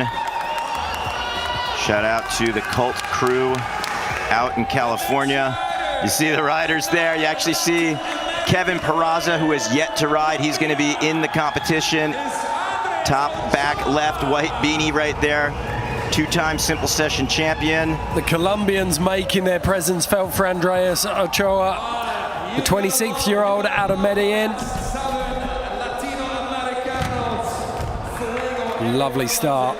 Yeah, another Cult Crew rider. Look at the bar spins. He's got them on lock, and what I mean by that is he can throw them confidently in positions where you don't think you have the time. Tail whip to double tire ride. So that was really cool to see, Ed. We watched a couple other riders tail whip but not land on that transfer where he was able to get his two tires going on the down ledge. It's a very narrow 1.5 feet wide, and to get that with the tail whip, that is definitely increased difficulty. We've stepped up a gear here, no messing. The energy in this run is going to push. And I often feel like as a rider, you can become a casualty, not through your own means, but if your heat doesn't really come to the boil, then you can't push hard. And it only takes a couple of riders like this, like Andreas, really starting to send it, and it will start to raise everyone else. So 10 seconds left on the clock when he went down there. He gives a wave to the judges, says, I'm done for now. But that's what you need. That's what starts to really heat a session up. And the Central Americans starting to make their presence felt. We saw it with Alvaro Esquivel, and we've seen it again with Andreas Ochoa. So next in, Killian Roth. He's given himself a bit of a bump this week as well, hasn't he? Yeah, Killian, very, very talented rider. Had a real big presence outside the contest scene, but this is his first time at Simple Session, and people are really getting to love him here in Estonia. That's because at one of our street jams, he actually won on the ledge by doing a 180 Smith to full cab out. If you're not a rider, you might go, hey, that's a lot, but we're gonna see maybe he even does that trick in his run here, and we'll be able to break it down and identify it. Great style on that 360. That's what we talk about, a rider doing a 360 and making his own. First person to trick in and trick out of that banana as well. So Killian right now working the clock, 26 seconds to go. Going backwards. Oh, trying to get up into that fakey wall ride. You saw that he put his back wheel up, not able to get the front, but still really difficult to have that bike control. Quick glance at the clock. Yeah, and Ed, how amazing is it? Simple Session has all these street jams going on all over the city. Nice gap to double peg, but all over the city. We actually went to a mall, believe it or not, and built a down ledge outside. So keep in mind, wherever you might ride, you usually get kicked out of riding at a mall, but you had Killian Roth win the jam. That was a big move, going for the 180, backwards crooked, not getting stick in the landing, but... Well, I felt like he did stick the landing, he just rode into the wall. Well, I guess maybe, hopefully that was the spot and the judges were putting their score in and didn't see what hit the wall right there. Okay, Alex Kennedy, always biased, a bit one-eyed for me when it comes to Alex, but I love his riding, love his style. Alex probably wishes that we were both judges because I feel the same way. He's one of my favorite riders, a cult rider, ripping it up, puts a big, big emphasis on mind and body, spirituality. He actually got a chance to do some of our yoga and stretching with the riders here at Simple Session. And right now we're gonna watch as his master of street going for the X-Up tire ride 180 where he uncrosses his handlebars, puts a lot of pressure on the shoulders, but AK getting it done. Double tire ride coming up, 180 off. Jumping into that little quarter pipe. Let's see if he can find his bearings. Nice little nose bonk on the volcano with the toboggan. Oh. that was a great combo. Hitting the upright of the rail, double peg, and then hopping over into one of those little nooks and crannies we talked about. Little foot down there. Right at the close, he lets the bike go. There was one in there. It was like an alley backwards double peg up the kink. There was some really, really tech stuff in there. And I feel like we come back again when it comes to AK, like that risk versus reward with the judges. All of those tricks are maxing. You're bouncing right off the limiter with those. Yeah, and let's see right now, Aaron Puffinholt starting things out similar way for run number 2. Same formula with the first 8 seconds in. Let's see if he switches it up, because as we talked about, it's an overall impression. And when a rider does a similar run, you want to say, hey, let's switch things, because you might not be favored as much with the judges. They want to see if you can take a different approach out there, but he's got 35 seconds. That time got the no-hander. I feel like he was so ragged and nervous on the first one that you can forgive him. No, arm's gone up again. He's not happy with this. Yeah, as we talked about too, something's not right with him. There's a lot of pressure, first times at contests, first time here at Simple Session. Hopefully he's okay. Catching his breath right now. You know, if someone sat through that much ink, they're probably pretty tough. Like, he's not going to be whinging about nothing down there. BMXers just don't do that. Yeah, I mean, that might have, for all you know, even a casualty of the party as well. You never know. Heart condition. We'll try to find out when we have our little break what's going on and keep you updated. Andreas Ochoa of Colombia getting howled onto this course by the Colombian fans and the Mexican fans. Peraza up there as well. Oh no, spat out the back door straight away. Mayel's down there with a big smile, helping him back up. So drives back into this. Love that. Made that look even easier if it was possible. Come on, Andres, look at this, building the speed. Oh! That could have been really nasty. It actually might have been. He caught his shoulder right there. Oh, it only looked like a little tap, but he was instantly in agonizing pain, wasn't he? Yeah, and that was coming over the rail. He clipped his peg on the upright, and it put his weight forward. And maybe if it wasn't the side of the ramp or that wall there, he might have just kind of been able to run out of it, but all of his weight was going forward. Oh, and it's the worst slam, isn't it? You basically, all of your weight over the front, and then the next thing you hit is a nearly vertical wall. Yeah, we're going to make sure that he's okay. Ed, we've seen many a times the riders are really tough. Sometimes they just hit their breath, get a breather. We do have a lot of the medical staff, best in the world, looking for our riders' well-being. Hopefully he's able to get up on his own accord. Yeah, if there's one thing that you can kind of say with some confidence, it's that a collarbone, that layover from when we used to fly, is, although it can be incredibly painful, it's not going to be classed as a serious injury, especially not in BMX terms. Andreas Ochoa, it was almost, watching the replay, it was almost as if he was in pain before he hit the wall. Well, he might have been in pain that he messed up during his run, right? Because you have all what you want to put on the line in that 60 seconds. Maybe he was in agony of defeat right there, not agony of actual physical pain. Okay, Killian Roth starting to warm himself up. Can he lace this one together? There you go. There you go. Double tie ride, bar spin into the bank. Checking in with that front peg, the toothpick dark side. That's because it was the undercarriage of his peg as opposed to the top peg. Looking way smoother this second run. Ooh, bar spin in, 180. That's what you want to do. You land backwards right there. Your momentum has to completely switch. And if you can do that halfway in your run and build the speed back up, that's a nice thing that the judges definitely favor. Gap to Smith grind coming down. Again, that's the front peg on the ledge, rear tire elevated. Oh! Like he almost just let it drift away. Didn't fight for it.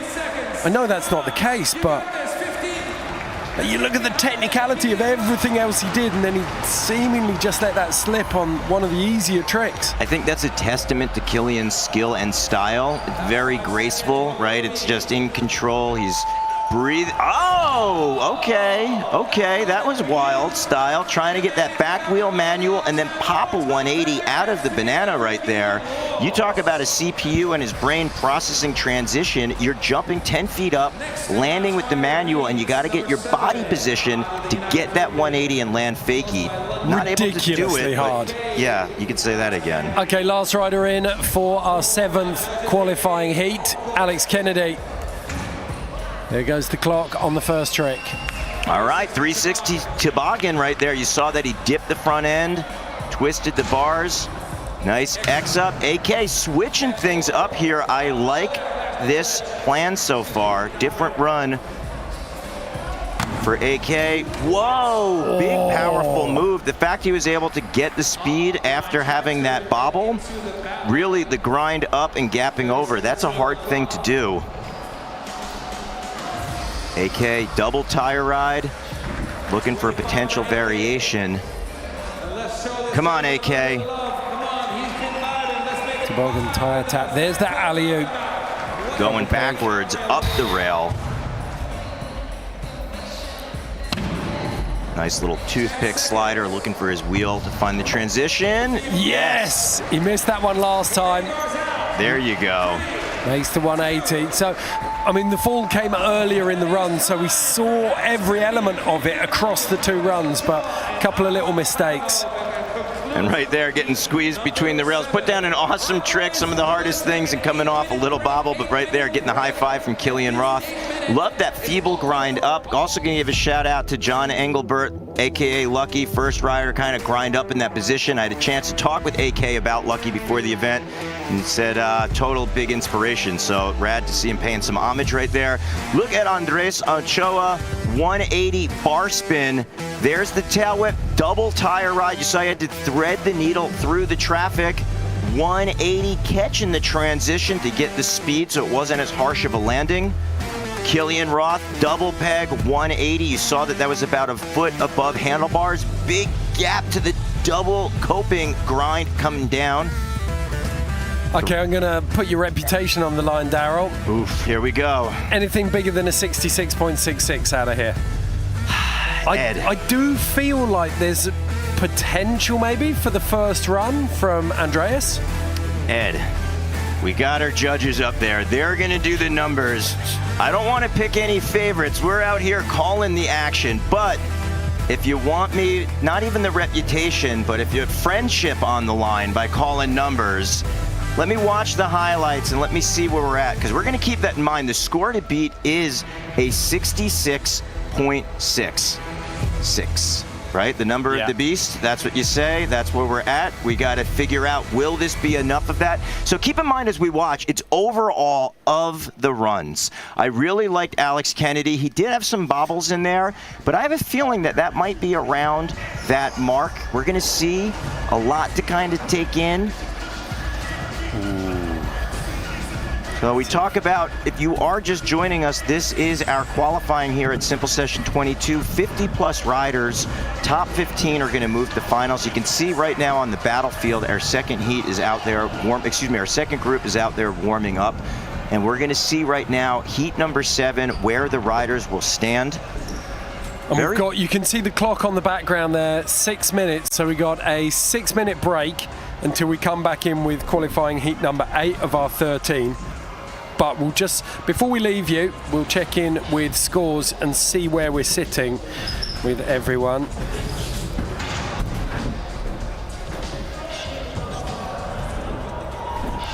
So here we go. Alvaro Esquivel stays out in front. Killian Roth, the German, moves into 4th place. Alex Kennedy comes into 7th place there.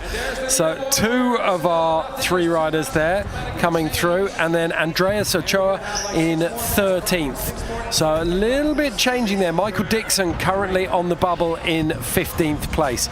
We're going to be back in around 5 minutes and 18 seconds, 17 seconds, 16 seconds. We have heat number 8 for you, and then we'll run through the rest of the qualifiers. But the seeding is going up. Matti Lasgoiti, Colin Varignac, Brad Sims, Una Payari, all in number 8. Then we've got Stefan Atencio, Dan Crook, Jordan Godwin, Felix Prang, Spangenberg in there as well. Plenty of riders to get excited about. We'll see you in just under 5 minutes.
Welcome back to Tallinn in Estonia. My name's Ed Lee. Joining me is the oracle of BMX, that is Daryl now, and we're about to get stuck in to the second half of BMX qualifying, and we do it in a rough reverse order of seeding / hierarchy in BMX. So some of the biggest names in BMX yet to ride. 15 spots in the finals tomorrow up for grabs. Daryl, this is going to be a mouth-watering hour and a half of riding, isn't it? Yeah, unbelievable. Simple Session has always been known for bringing out the best riders and most creative riders. The reason being, they always listen to the riders' needs, and we have Nathan Wessel for the last 16 years building the best courses in BMX. They're progressive, they're unique, and they're always changing.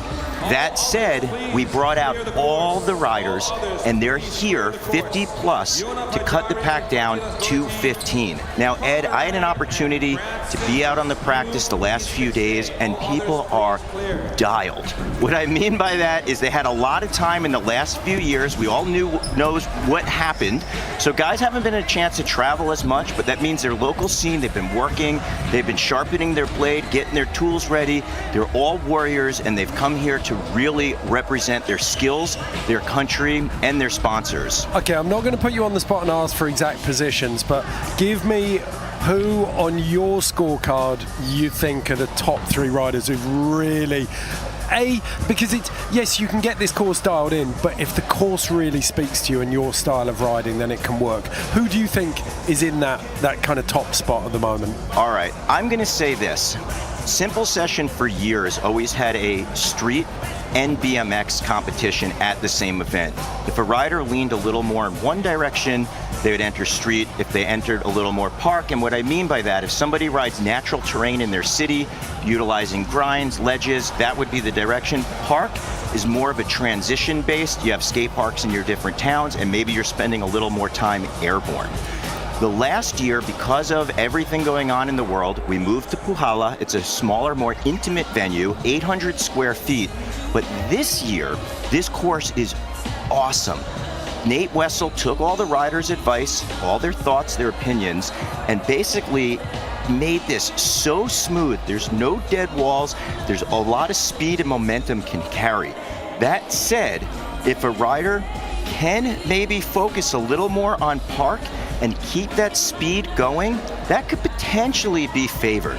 But you do have a rider who's a street rider. Last year, he wound up getting 3rd place. I'm talking about Reed Stark. He was able to take the street elements and the park speed and put that together, and that's that magic zone.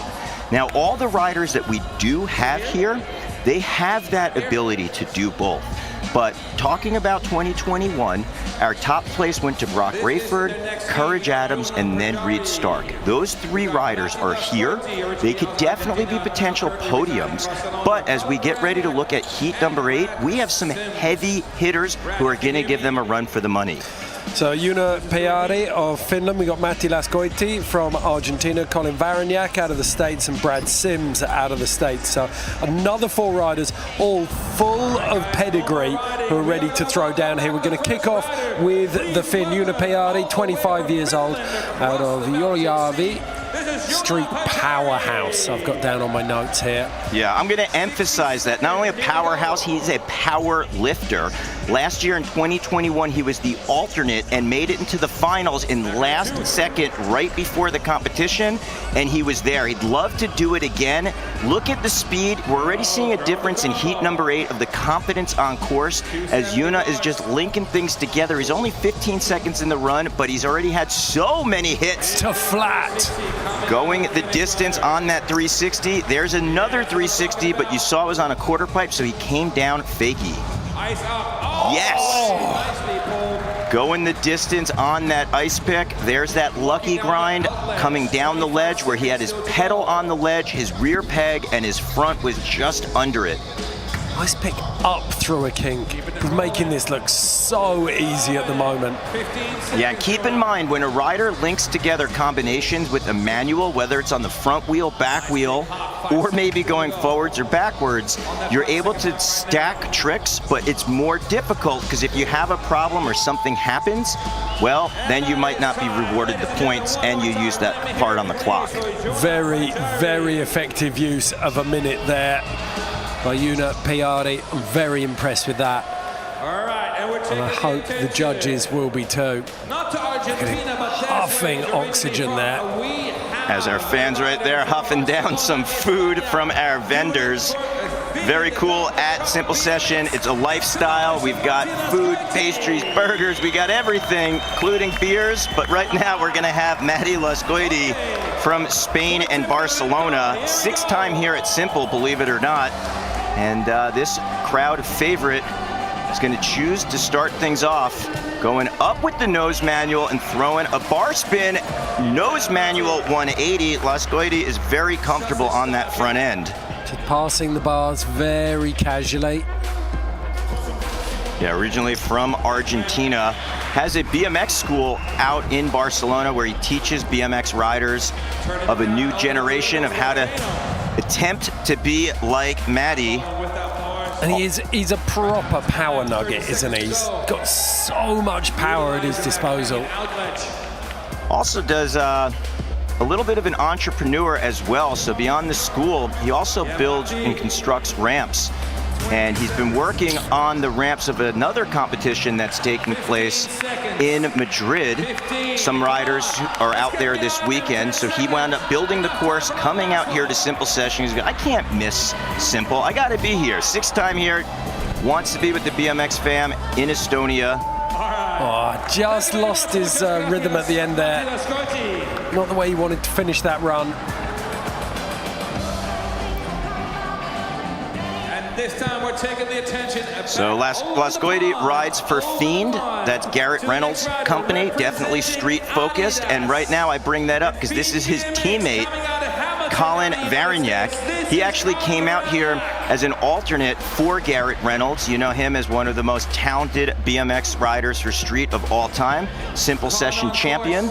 But he wound up having to stay back in the States. His dog actually had a little bit of an injury. You all know how dogs are. They're a family member. He had to make sure it was taken, but thankfully, Colin is out here representing with the big 180 tail whip. Unfortunately, Ed, you saw that he wasn't able to get it completely under him. His weight was to the side, and he wound up just dumping over. So Varignac, yes, toothpick 180, grabbing the transition. Varignac also doing it for Adidas 510 and Adidas Terex. It's really great to see how focused he's been in the last few years with his riding. His body is in top form, also his mind. He put so much effort into stepping up and putting the pressure when it counts and able to deliver in competitions. So let's see if Varignac can keep it going with 10 seconds.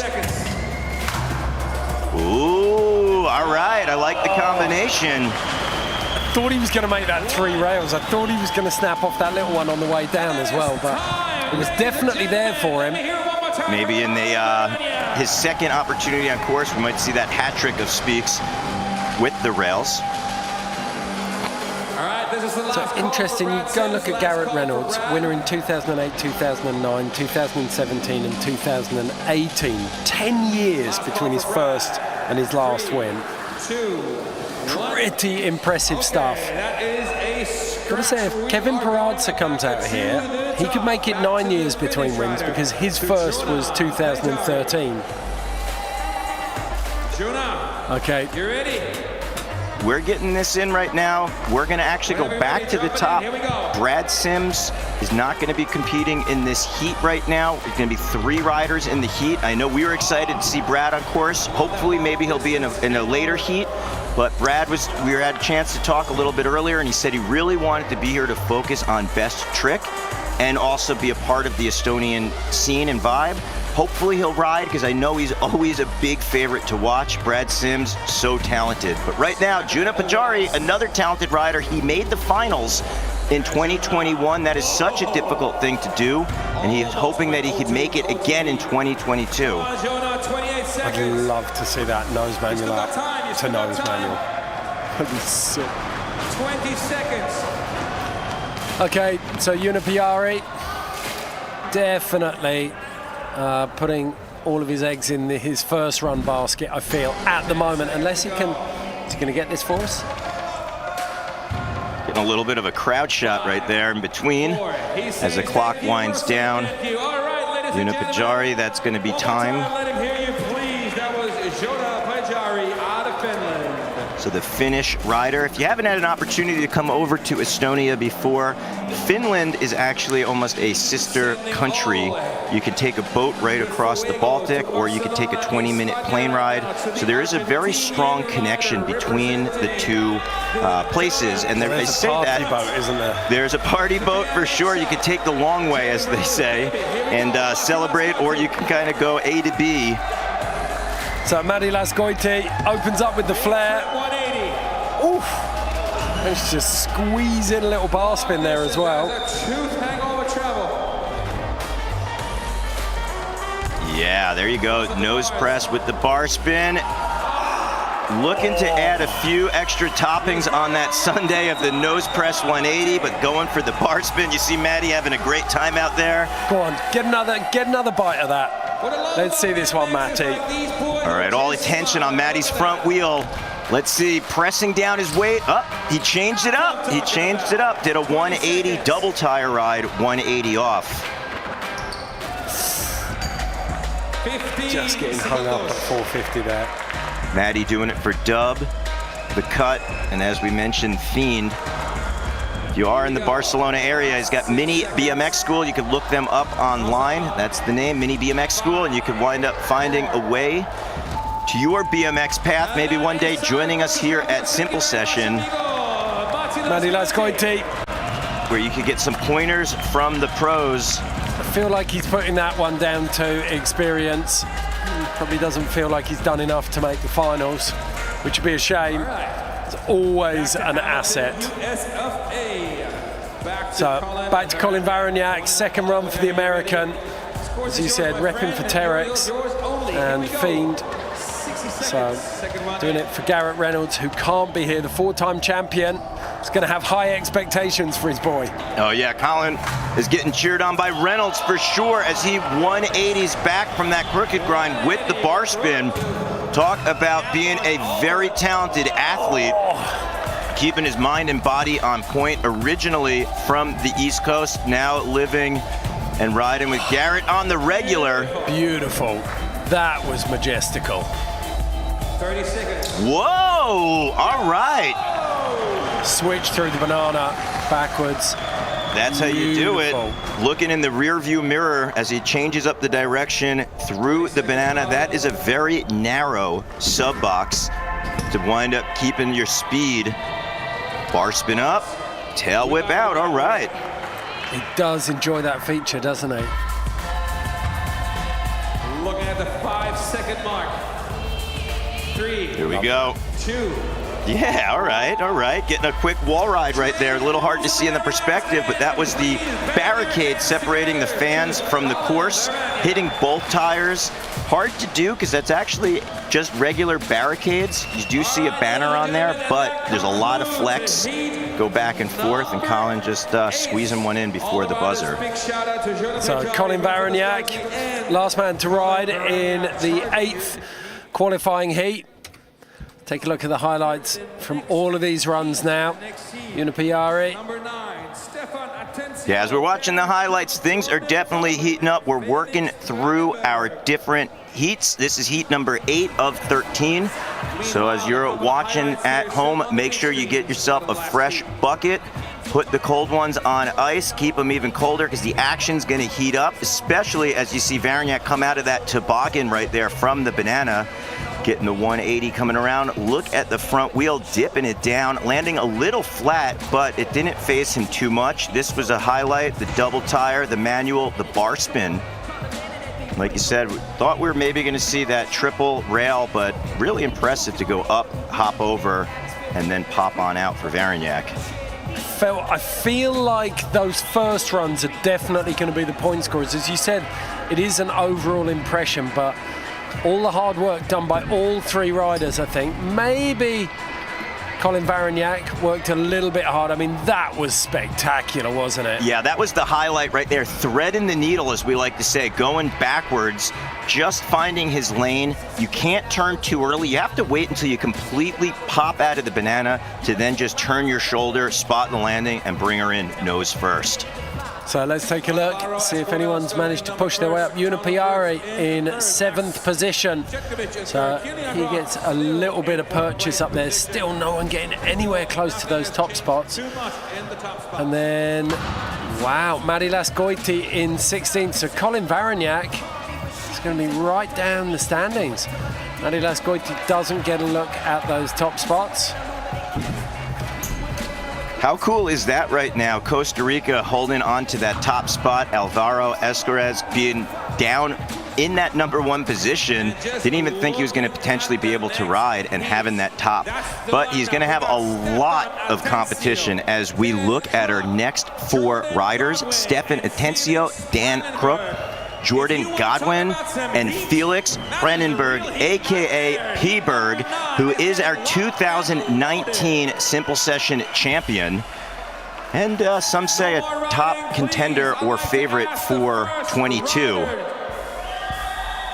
So strange, I can't actually find Colin Varignac's score on the leaderboard at the moment. I apologise, but I don't want to get this wrong. Well, we'll see how the judges make sense of the numbers in the score, but right now what we got... Late scores just come in. Colin Varignac comes into 2nd place. Okay, back in the game. Well, we got another Costa Rican rider, first time here. Stefan Atencio, I love that 360 he did in the beginning of his run because he had to dodge that wall and make sure he still caught the transition. I love that back piece, work in progress as well. Oh, we haven't seen that transfer before. No, we've caught in the other direction, but no one coming off the banana that way. Loving the nosedive on that 360, catching a little bit of the transition, checking in on the deck, getting the stall with the 180 out. Quick little toothpick hop over. Atencio doing it for we the people. Let's see if he's getting set up. We might see something big here.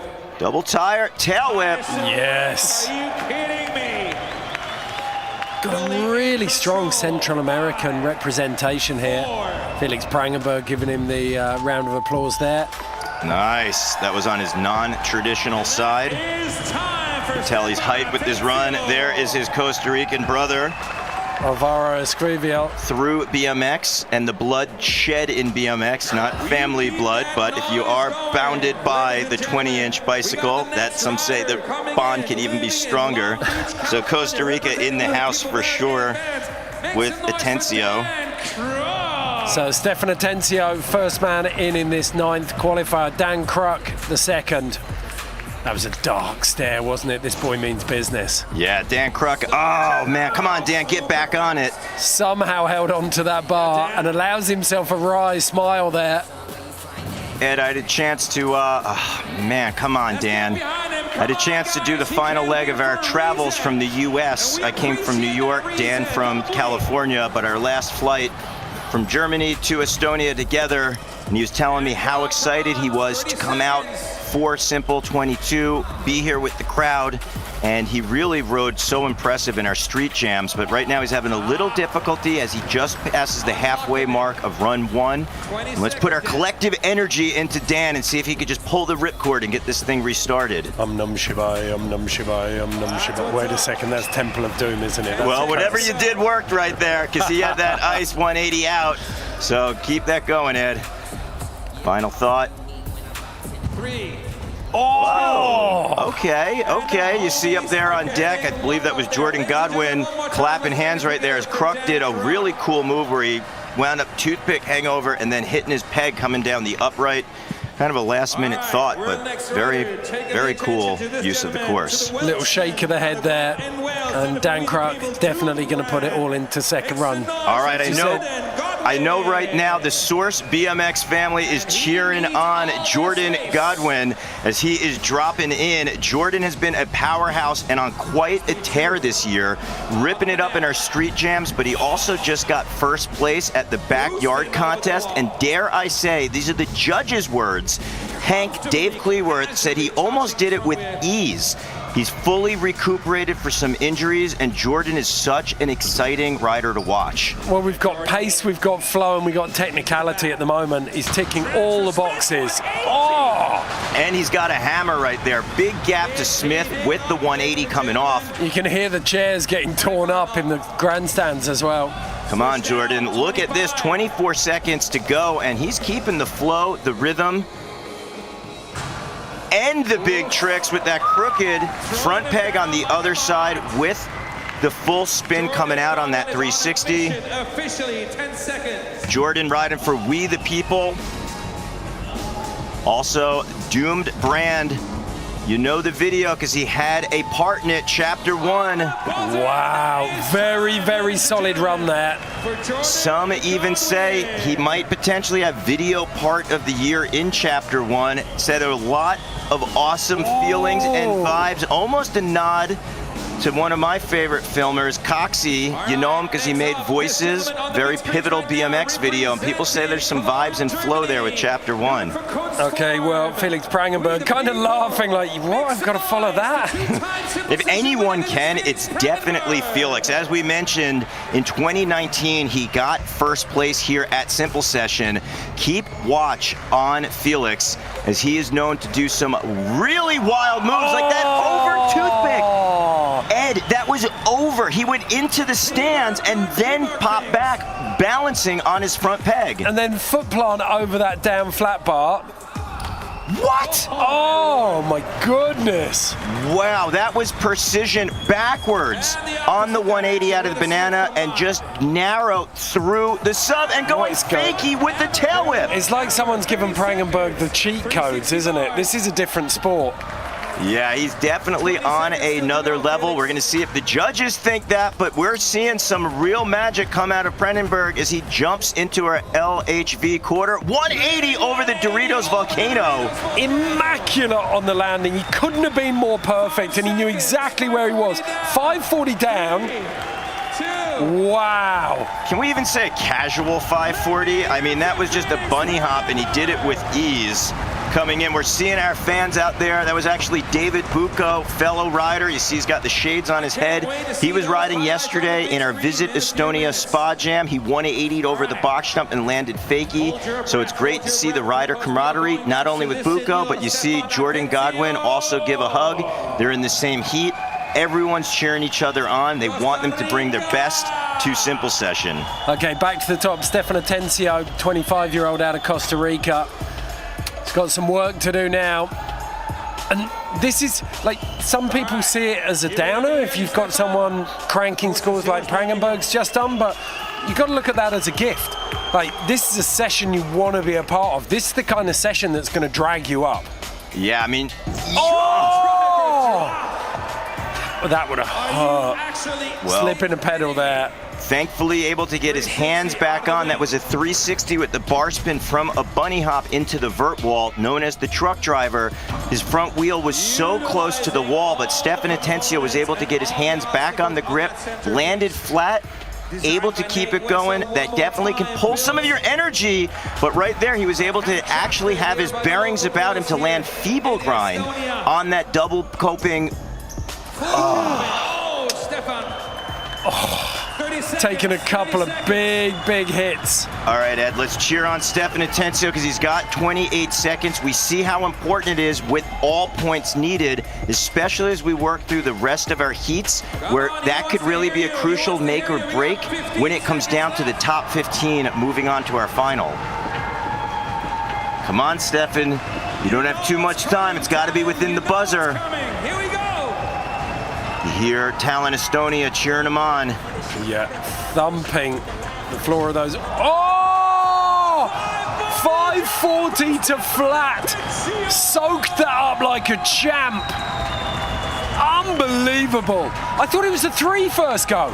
Ed, he got that additional 180. You see Joe Jarvis, Bruno Hoffman cheering him on. AK's even giving a pound. He got that additional spin. We thought it was the 360 because that's what he did 2 times prior, but he got the additional little spin. It landed flat, but didn't put his feet down. That was amazing. Dan Kruk, follow that. Well, we've seen it now. We've seen everyone in this heat stepping it up, stepping it up. See more power, more flow, more technicality with each rider. Long Beach, California being represented. We the people, Merritt Vans, Dan Kruk in the house. Big 360 out of the double peg. Look at this. Come on, Dan. Just 1 foot down, doesn't matter. You know what to do, Ed. Channel that energy towards him. Let's go. You saw he got a little bit too much juice popping in, but Kruk trying to find that zone. Yo, all right, kicking the feet right there. Some wild style, no foot can, scissor kicking a little bit for the style points. You see Dan's handlebars are 4 forward. Again, a bike rider can set up their stees any way they want. Sometimes with the bars being forward, it gives you a little bit more of an advantage if you're gonna hang out on your front end because it makes the steering steeper. And we saw when he just feebled up there, he pushed the bike forward and got a little bit of a nollie off into that 180. Excuse me. Got 5 seconds left. 5 seconds. Taking it One more. the last moments. Just let that one go. It's really difficult when you're in a qualifying heat of this caliber to keep up at that pace and not make it feel like that was a solid run, but it just felt a little bit lackluster in the face of Jordan Goodwin and Felix Parengenberg. Well, keep in mind, top 15 are going to make it. We're going to see some riders at the top who are closer to perfection, and we're going to see as we work down riders that maybe can have some room of improvement, but it's going to be really stressful if you're anywhere towards that number 15th spot. So Jordan Godwin on course right now. Watch his pedals as well. Left foot is forward. He has the ability to switch his feet up unlike anyone else I've ever seen, and we call that switch if his right foot is in front, but right now it's the left foot as he goes again for that big gap to Smith grind. So much force and power on that front peg, but Jordan able to keep his momentum. So crisp on those landings as well. Really, really sharp. Only 15 will make the cut. Yeah, Jordan traditionally right foot forward spins. Excuse me, left foot forward spins to the right. And right now you see his right foot forward. You saw him switch his feet right there. That's what we were talking about. So if you've never rode BMX freestyle, if your feet are in different positions, it's a whole different trick. It can feel super awkward. Your body not only feels weird on the bike, but you're using your muscles different and your spins or rotations are completely different. Some would say it's almost like throwing a ball with your opposite hand. So you see Austin Augie up there on course shooting for dig, definitely getting as much coverage as possible. He looked like Data and Goonies. He had all the cameras out there around his neck getting total coverage. So again, Dig BMX covering all the events along with our BMX and also Freedom BMX. Okay, Prangenberg back on course, winner in 2019 and 2020. He has them on a lock. Love that. Powering out of there as well. Big 180, so wild to think of landing that backwards. So, little fun fact, as you mentioned, Prenberg, 2-time simple session champion. So is Kevin Peraza. It'd be interesting to see if they're able to potentially get another win under their belt. And 2 totally different styles of rider is what I love. Like you've got Peraza always on the BMX side of things, Prangenberg always on the street side of things, but now in the same deal, can they both make it work from either end of the spectrum? Yeah, as you also mentioned, Garrett Reynolds was a 2-time simple session champion, but if we're gonna mention anyone who has more than 1 wins, you gotta give it up to Drew Bezanzin. He was our 5-time simple session champion. Drew, we know that you're watching. We love you, we're cheering you on. We can't wait till you're back out here in Estonia. One of the most inspiring riders, so hyped And I've been rehabbing the same time. Drew and I injured ourselves within a month of each other, and he's been an inspiration to me throughout. Cheers, brother. Big fist of enough respect. Can't wait to hear your whispering uncle voice soon. Yeah, Drew, we love you. And the cool thing is about Drew, his mindset. He's been the most inspiring rider, as we said, 5 years winning Simple Session. But his focus, he had an injury little over a year ago, and he's been really rehabbing, focusing, pushing forward. And to me, that's even more inspiring what he's doing now. Prenenberg, you saw that over toothpick stall. Ed, his weight was on the front wheel. You got a great perspective there. The bird's eye view looking down as Prenenberg is just putting on a tech demo on that very narrow box, landing backwards. And those kids who are in the front row got the best shots. And that's on social media right now. That's 10,000 followers. And look at that Volcano 180. And like I said, the 540, it almost looked like he could have rotated a little bit more if he wanted to. I'm pretty sure, I think he knocked out a set. I'm going to have to take another look at it. We were so busy telling stories. I think he knocked out a 7 in the second run off almost nothing. Get an opportunity to see. There was that 540. Look at the feet. They did not touch down at all. Dan Kruk getting that wild style, no-footed can-can, ninja kick in the feet. Good look right there. We the People and Merritt 360 out of the double peg. Godwin with that style, floating a little bit of trail vibe. I think we've got at least 2 new names in the top 3 here. I got to agree with you. And I want to give a shout out to the Sidley Wood boys down in Hastings, talking about Ricky Rat. That's where the trails are. Godwin rides around there. Also perfect time to plug. Battle of Hastings will be coming up in September.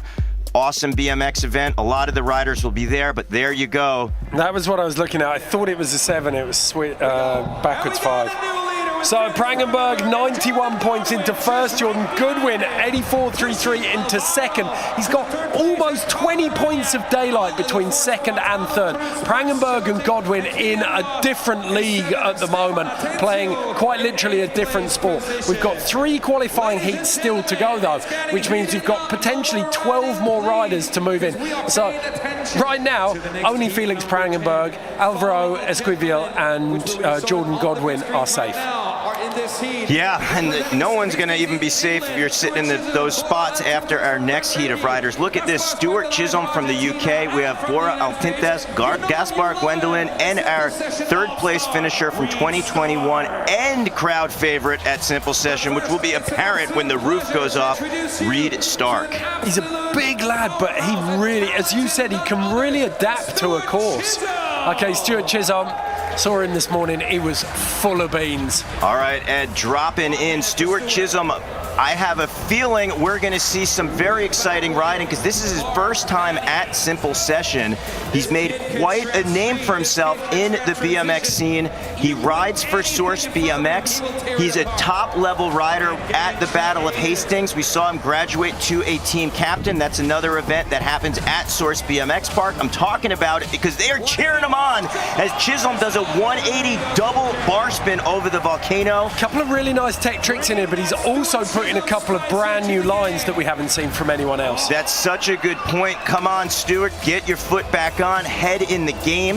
I have a feeling that Stuart could potentially make finals. I was talking with some of the judges to really keep the eyes out. They were saying he looked great in practice. And right now, Chisholm is just working up the vert wall, trying to come back with some momentum and speed.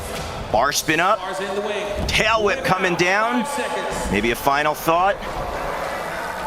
Double up, manual, not able to get the manual, but still impressive showing for the Simple Session rookie. Okay, theoretical question. If he'd managed to continue the manual, because he took off into that last rail trick up before the buzzer, if he'd have carried on the manual, would it have been scored until he finished the trick? So the judges at this event in particular want riders to showcase their best.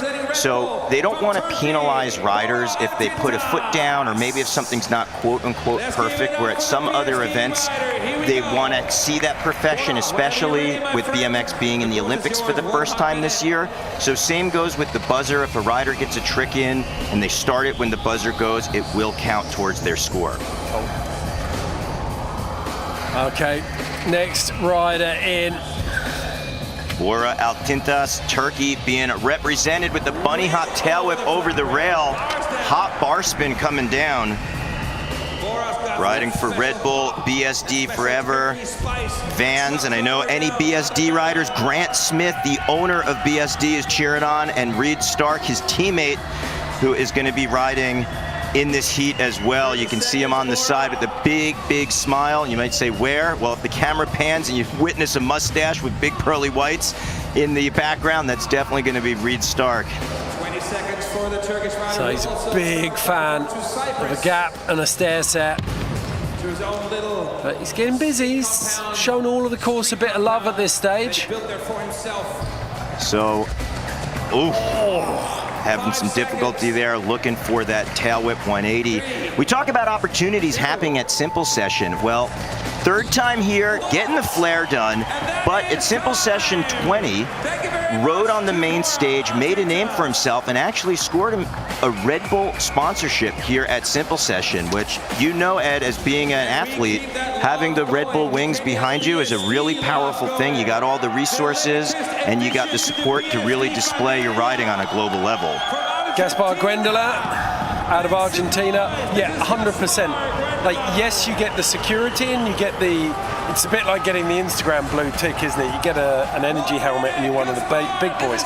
But with the Red Bull ones, you also get all the medical and psychological support. Like, it's a phenomenal resource. Okay, Gaspar Gwendola out of Argentina. Another BSD rider on the course, and actually, now to even look at it, all four riders are representing BSD. I feel like if Grant Smith was putting his money on any heat, it would definitely be heat number 10.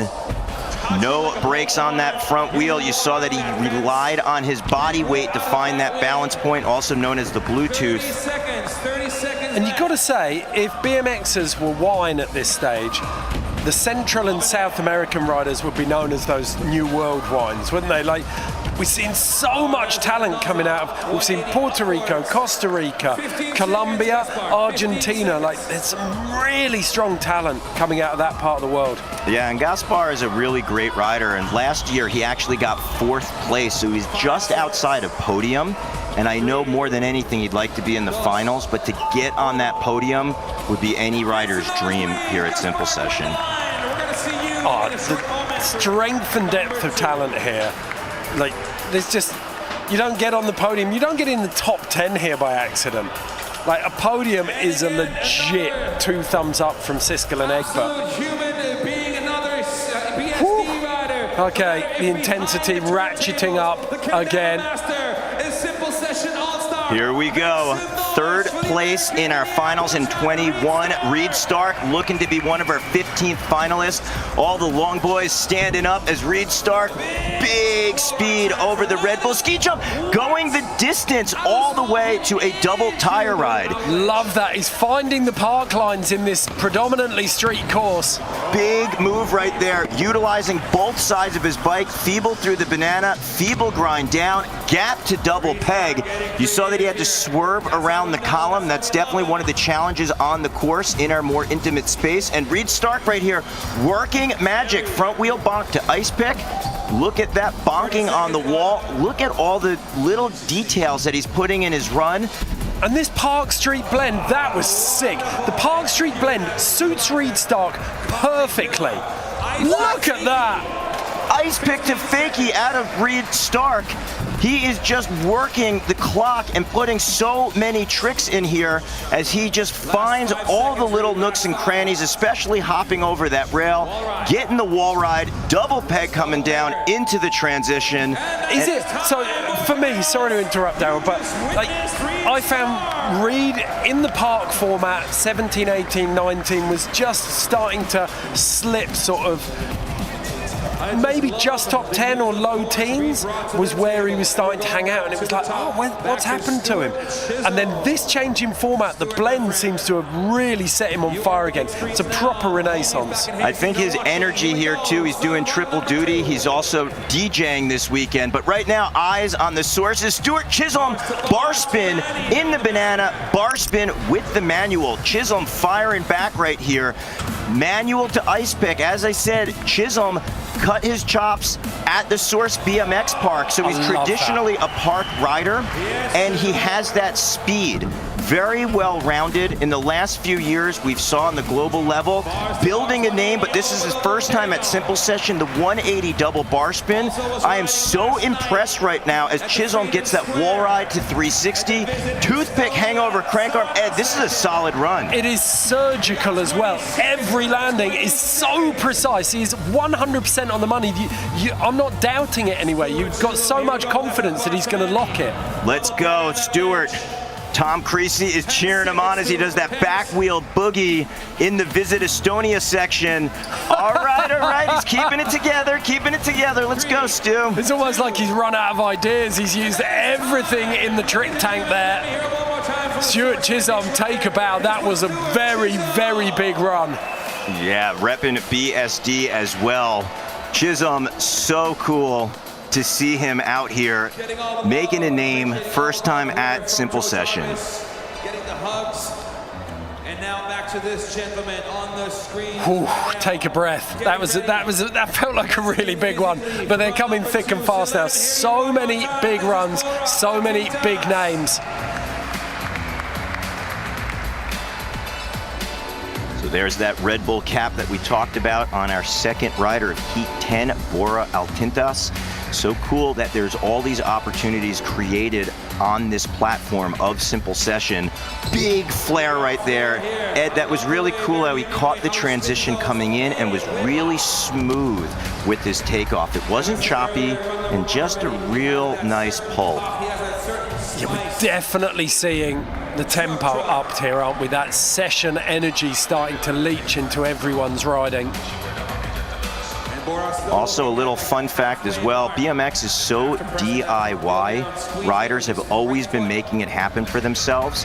And back in Turkey, they didn't have a bike shop or a skate park. And actually, Bora Altintas with his dad built their own park and helped build the scene, which is a really cool thing. And that's always been the element of BMX, right? That's where street came from. You do it yourself. You don't have money for ramps. You don't have a skate park. And then you can get downhill tricks. There it is. Like that 180 to half cab tail whip coming in. Big move. Oh, Bora linking it all together. He'd seen where the level was at from Stuart Chisholm just before his run. He'd also seen Reed Stark laying it down. He could see 100% where the level was at. He knew what was going to be asked of him from the judges, and he's done his best to deliver that. Okay, and the hits keep coming. Gaspar Gwendolan out of Argentina now has to find his way into the judges' hearts. Bar spin coming down. Looked like he sat a little bit backseat on that fisheye angle. What a commitment he had to put behind that drop. Lovely wall ride. Into that feeble, nearly getting hung up there, but somehow finding his way out of that little maze with an alley-oop on the volcano, and then over the bars, just overcooked it. Back on the bike. As we said, 4th place in 2021, so he has what it takes to get to the finals, but Gaspar is going to have to put something together really phenomenal in the last 26 seconds. All right, getting the momentum. This is what you want to see. It start building that gap with the tail whip. Jumping up. Nice one-handed X-up. So what you're seeing is a variation. Instead of throwing the handlebars around 360 degrees, he twisted at 180 with the hand on the seat and then pulled the bars back. And there you got that flare right there. Dropping the shoulder, the backflip 180 on the Visit Estonia quarter pipe, and a nice little wall ride, just wrapping it up for the fans. Really flat flare as well, wasn't it? He opted not to go for that kind of backflip late 180. It was more of a flat 5 almost. But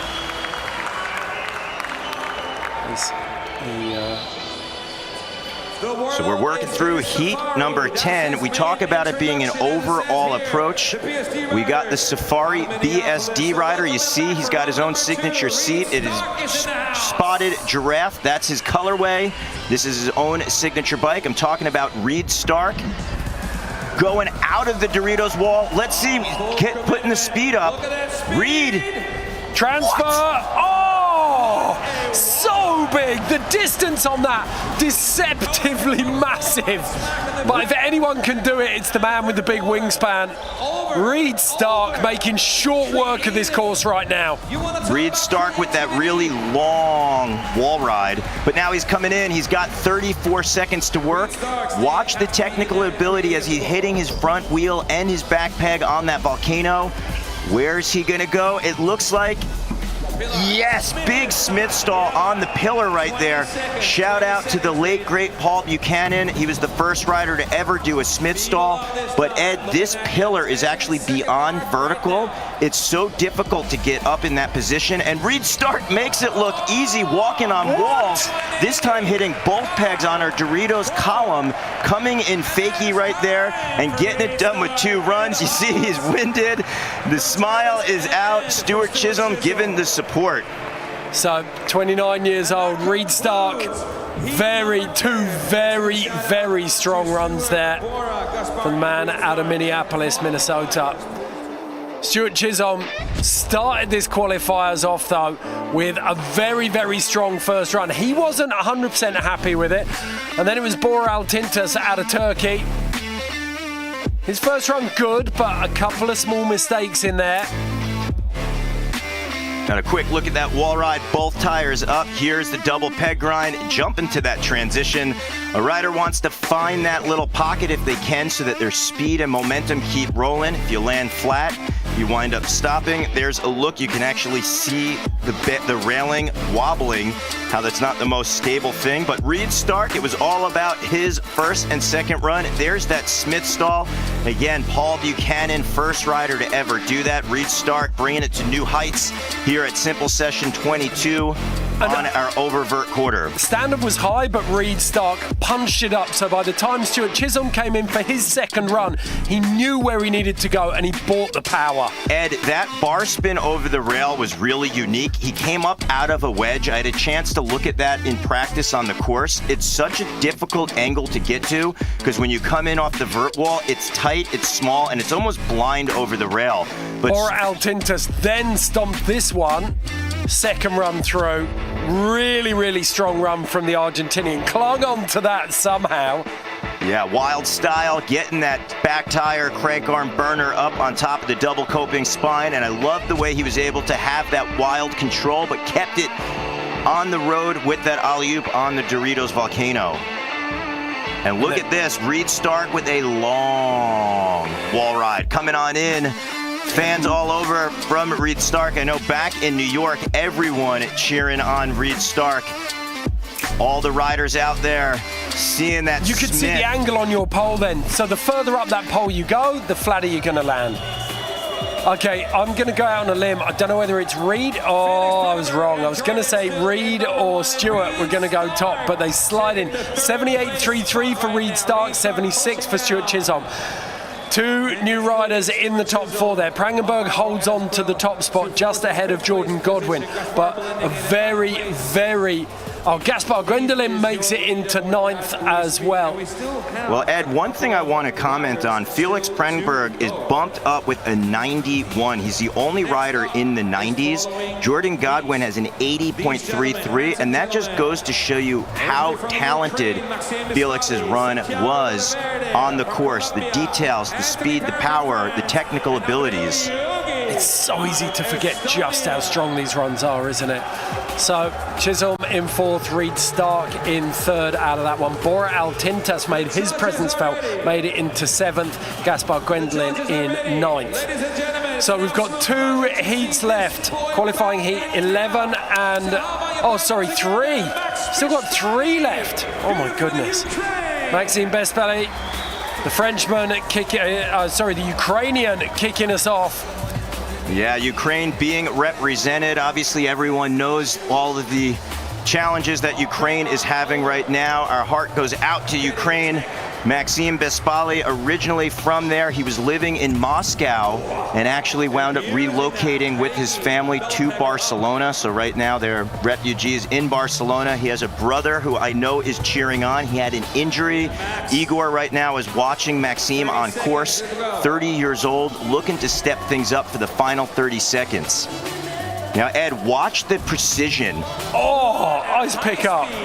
Maxime and his brother both have this crazy ability to balance on handrails like no one else I've seen in BMX. The double tire rides that they have done, anytime there's a video of them riding, will light the internet, Instagram on fire because they can go the distance, and that's the bike control and precision. So Maxime having a little bit of difficulty there at the end of his run. He just couldn't find his rhythm there, could he? Lost his flow a little bit through the middle. And sometimes you kind of force it, but you can't get back in there. Okay, next up, Santiago Laverde out of Colombia. And those Colombian fans, we saw them with Andreas Ochoa. You can see Alvaro Esquivel making his presence felt as well. Andreas down at the front there as well, his collarbones got better. Big table over the Doritos volcano. Santiago smashing this course up. Yes, Santi. The pace there. Bars up. No Ball spin up, no handed down. That was the suicide style. Getting busy on this course. 30 seconds still. 30 seconds still to go. Double bar. Yeah, such an exciting rider. Been ripping it up in the street jams. Let's watch bar spin out of the feeble grind. I mean, it's a really high trick count. I'm trying to get my head around it. It's a really high trick count, but there was nothing. It was a little bit cookie cutter in the line, and the big scores we've seen, Prangenberg, Godwin, Chisholm, Stark, are finding those pockets of the course that no one else is reaching. Yeah, Find that scratch, that itch that no one else can scratch, and get busy on it. That's where the judges are giving away points at the moment. Yeah, and you got to really keep that speed and things flowing right there to make it work and bring it all together. Santiago raised his hands to the sky. Bit of work for him to do, I think. Like, I feel like the judges have set out their stall. They've given it the "Are you not impressed?" Like, I want to see something that no one else is showing me. Well, our next rider definitely can do that. Santiago pointing at Anthony Perrin. Anthony, the Frenchman, one of the most underrated riders, and I say that even though he's won Nora Cups for his riding and video parts, but he tends to let his speaking come through his bicycle rather than verbally. He's very shy. I'm not going to say shy. He's very confident and just mild-mannered, and when you witness his riding like that 180 with the nollie going backwards, it's just unbelievable. It's like poetry. So that's why he's always a rider's favorite when he's out there and doing the toothpick on the front peg and getting that 180 coming around. Well, so often you see him just out and about on his own, kind of chilling, doing his own thing. He rides completely to his own beat, I feel. Yeah, and I'm going to even change my wording of that. He's very confident. And he focuses on his riding, and it's just almost hard to even articulate compared to how talented he is on a bicycle, right? That 180 all the way to flat right there and smooth. You're landing backwards going almost 15 miles an hour. And how many people would have panicked and ripped that bike back round? Instead, he just coasted it through and let it slide. My hands raised because I would have, but let's be honest here, I would have had to have done that 180 to flat, and I'm not doing that. So Anthony Perrin right there doing it for kink. Getting that 180 going round, getting the pound right there. Santiago's like, you shut this course down. Damn. Yeah, Perrin's so talented. Also doing it for Vans, the Cut BMX. Okay, talk us through this kid, because he's Street Jam winner, isn't he? Oh, yeah. So right now is a potential Cinderella story. We're talking about a local rider from Estonia, Andrea Yogi. He wound up winning the Street Jam for Best Estonian Rider. He scored himself a spot in Simple Session. He didn't even know this until about 11 o'clock last night. First time he got to practice was after riding street for the last 2 days. I came to the course and had a private session with him, and watching him on, unbelievable. It's crazy to think this is his first Simple Session, but this is the little sweetheart story, local rider, Andrea Yogi. Okay, let's see what he's got in here. Oh yeah, bar spins, and I believe those were in both directions. A little hard to see from our house, but it looked smooth and in control either way. A lot of time. Ooh, okay. Oh, I love it. That's what we talked about, that one-handed X up. Classic moves coming out of the Nollie up with the bar spin. He had that nose manual. Hard to do, Ed, because your weight's over the handlebars. We talk about the handlebar positioning. He's got him a little forward to find that magic sweet spot. Right. But then to toss the bars, you got to get your weight back and have it not hit your knees. That looked like a proud dad then, didn't it? So, big moment for Andrea Yogi. Going back up to the top of the draw now, though, and it's the Ukrainian, Maxim Besvali. You said that he's just got the most incredible rail precision. Let's see if he can unleash that again here now. Up, there we go. Starting it off, quick double tire ride. Look at the way he just checks in with his back wheel also over the Ampler roller. I know. Crank arm popping over Besvali backwards. So Ed, I actually got news just in from the legendary UK rider and owner of Federal Bikes, Stu Dawkins, and he, yes indeed, confirmed with me that both Besvalis are sponsored by Federal Bikes, which is so cool. Core BMX brand, unbelievable quality, and they really listen to the riders. So right now, Besvali repping Federal and Ukraine. We mentioned that he relocated to Barcelona with his entire family, even his parents. And I know right now he's just riding with the heart out for Ukraine. And repping so hard for the country. Oh, dude, that was going so strong up to that point. Keeping it rolling though, 4 seconds left. Does he run out of steam? Yeah, he's gonna call that one. Very strong second run. One tiny mistake in there. The fans giving it up for Maxim Besvali.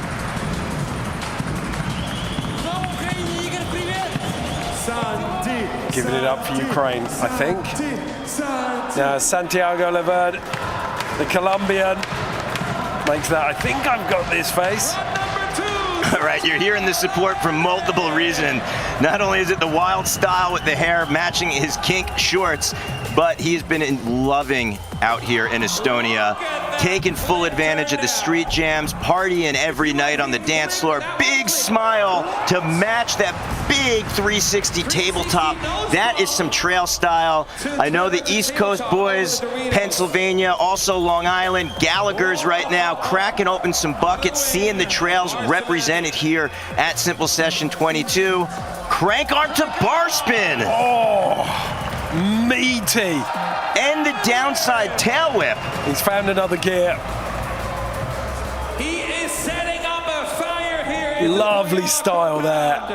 20 seconds. Hopping up, hopping off. I love that one. As we see most of our riders, no brakes on the bike. You could adjust your speed with things like that tire slide on top of the quarter pipe. But let's see if he can get fired up with the crowd. He's got 9 seconds. Right, Smart, where are you going? 5. Just a little bit loose there. All right, this is after the buzzer. Crank arm. Oh. All the way through, 12 meters of rail there. Well, I will say this, if you get a chance, you got your smartphone, type in Santiago Leverde into Instagram, and you can see in practice, he actually crank arm slid that entire long rail and did a 180 bar spin out. It was wild, one of the best moves in practice. Tried to emulate and have lightning strike during his contest run, not able to get it done in there. Getting a hug from Felix Brennenberg. You see Austin Augie down there. Jordan Godwin as well. Shooting the photos. That's to support the camaraderie with the riders. All right, well. Little enigmatic smile crosses the lips of Anthony Perrin. Let's see if the Frenchman, the rider's rider, can put it together right now. Kink BMX. Also, you see that Vans cap up on his head. Little fun fact, our on-course MC, Andy Zeiss, is also the TM for the Euro team for Vans. So right now, you might hear him cheer on Anthony a little bit louder, and with good reason. We talk about Anthony Perrin winning Nora Cups before. That's a rider award where you're voted by your peers, and that's because he really brings a finesse that no one else has.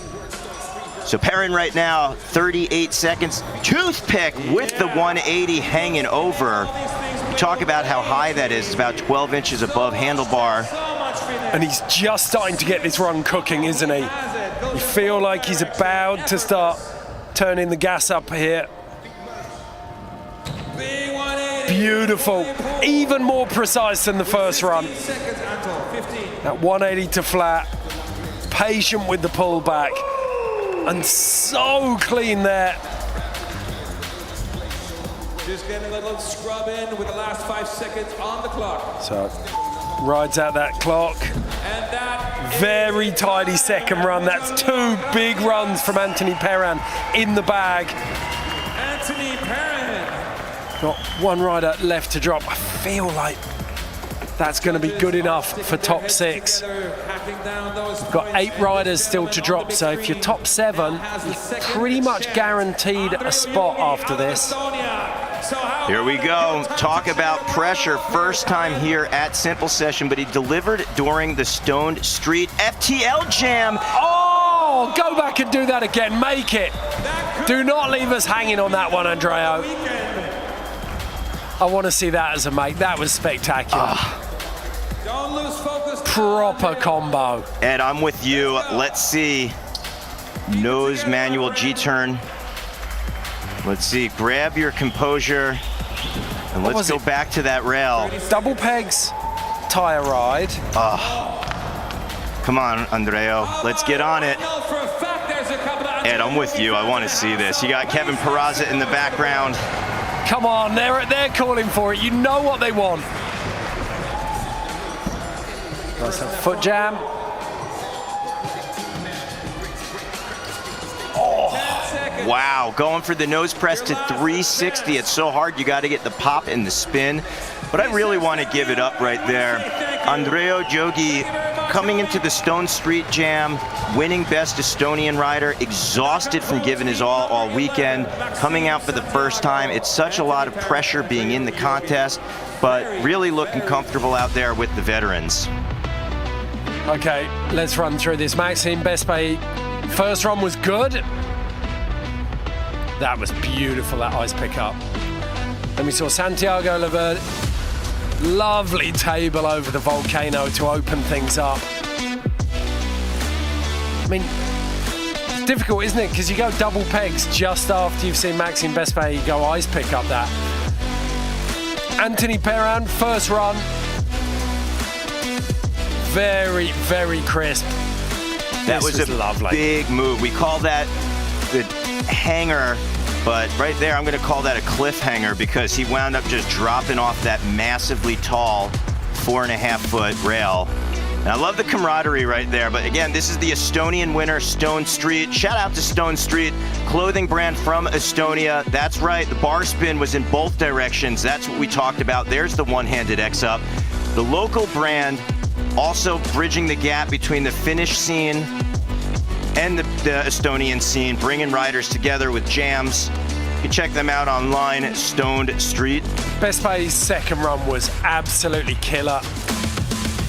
Beautiful work from Santiago Laverde there, though. Saved the table for the big 3. I'm going to say that 3 table was one of my favorite moves thus far of the contest. Ed, you know me, I'm a classic guy, classic tastes, and right there, Santiago bringing it with that 360 tabletop. Classic taste in pants, most definitely. Oh yeah, the hair to match. You know I like the wild style.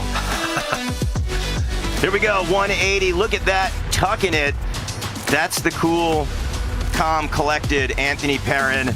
Here you go, punching through the hand right there. Hyped to be in his first Simple Session. That was Andreo Jogi. Okay, let's take a look at these scores. Santiago Laverde into 6th place. Anthony Perrin into 3rd.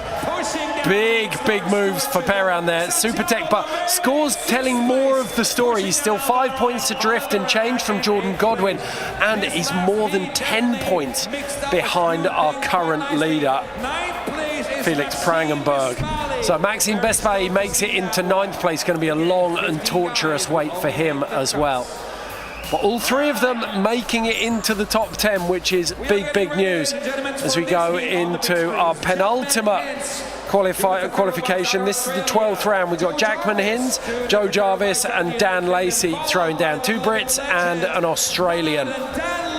back at simple session 22. Take a breath. This is just keeps coming, doesn't But it? now all the attention Okay, to Jackman this Hinds in first. now on the Jackman, very exciting rider. Great addition here in Estonia. First time to simple session.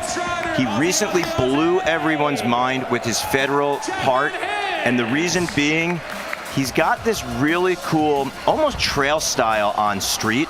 He was riding during our Visit Estonia Spa Jam, and his like go-to trick when some riders might be like, hey, I'm a little not what I want in the air, and they'd maybe throw an X up or a table. His was a bar spin to no foot can.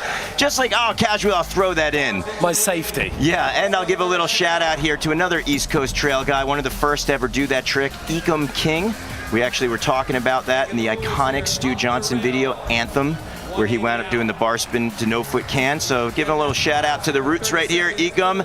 Your energy is felt at simple session 22 as Jackman does a tail whip to Fakie. Oh, smooth, might I add. And Ed, I love the way that he just got that little parking reverse up on the quarter and then pulled out and got the speed.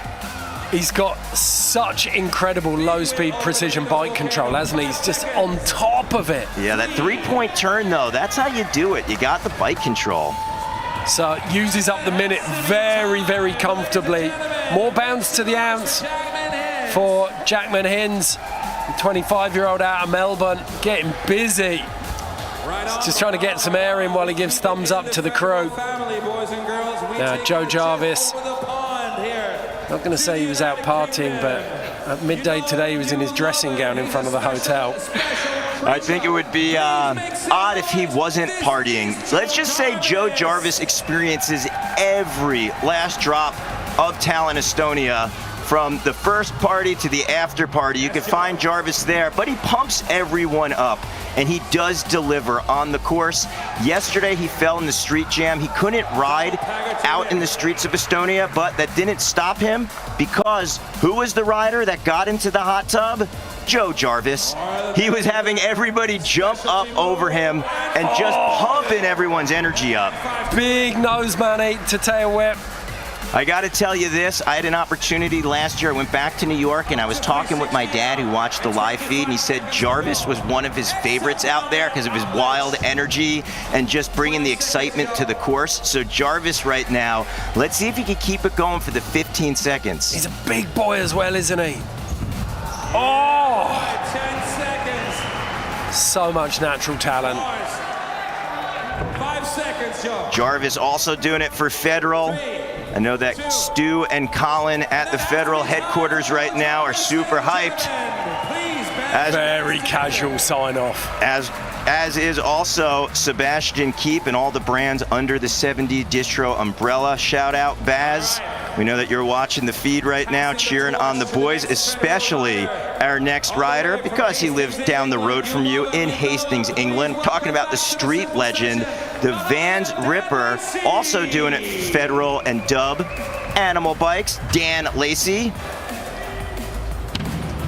So Lacey is an icon of BMX for the last 15 years or so, I'm going to say. He's put out some of the most heavy-hitting video parts with the biggest threes, and to have him here also riding in the contest is so cool.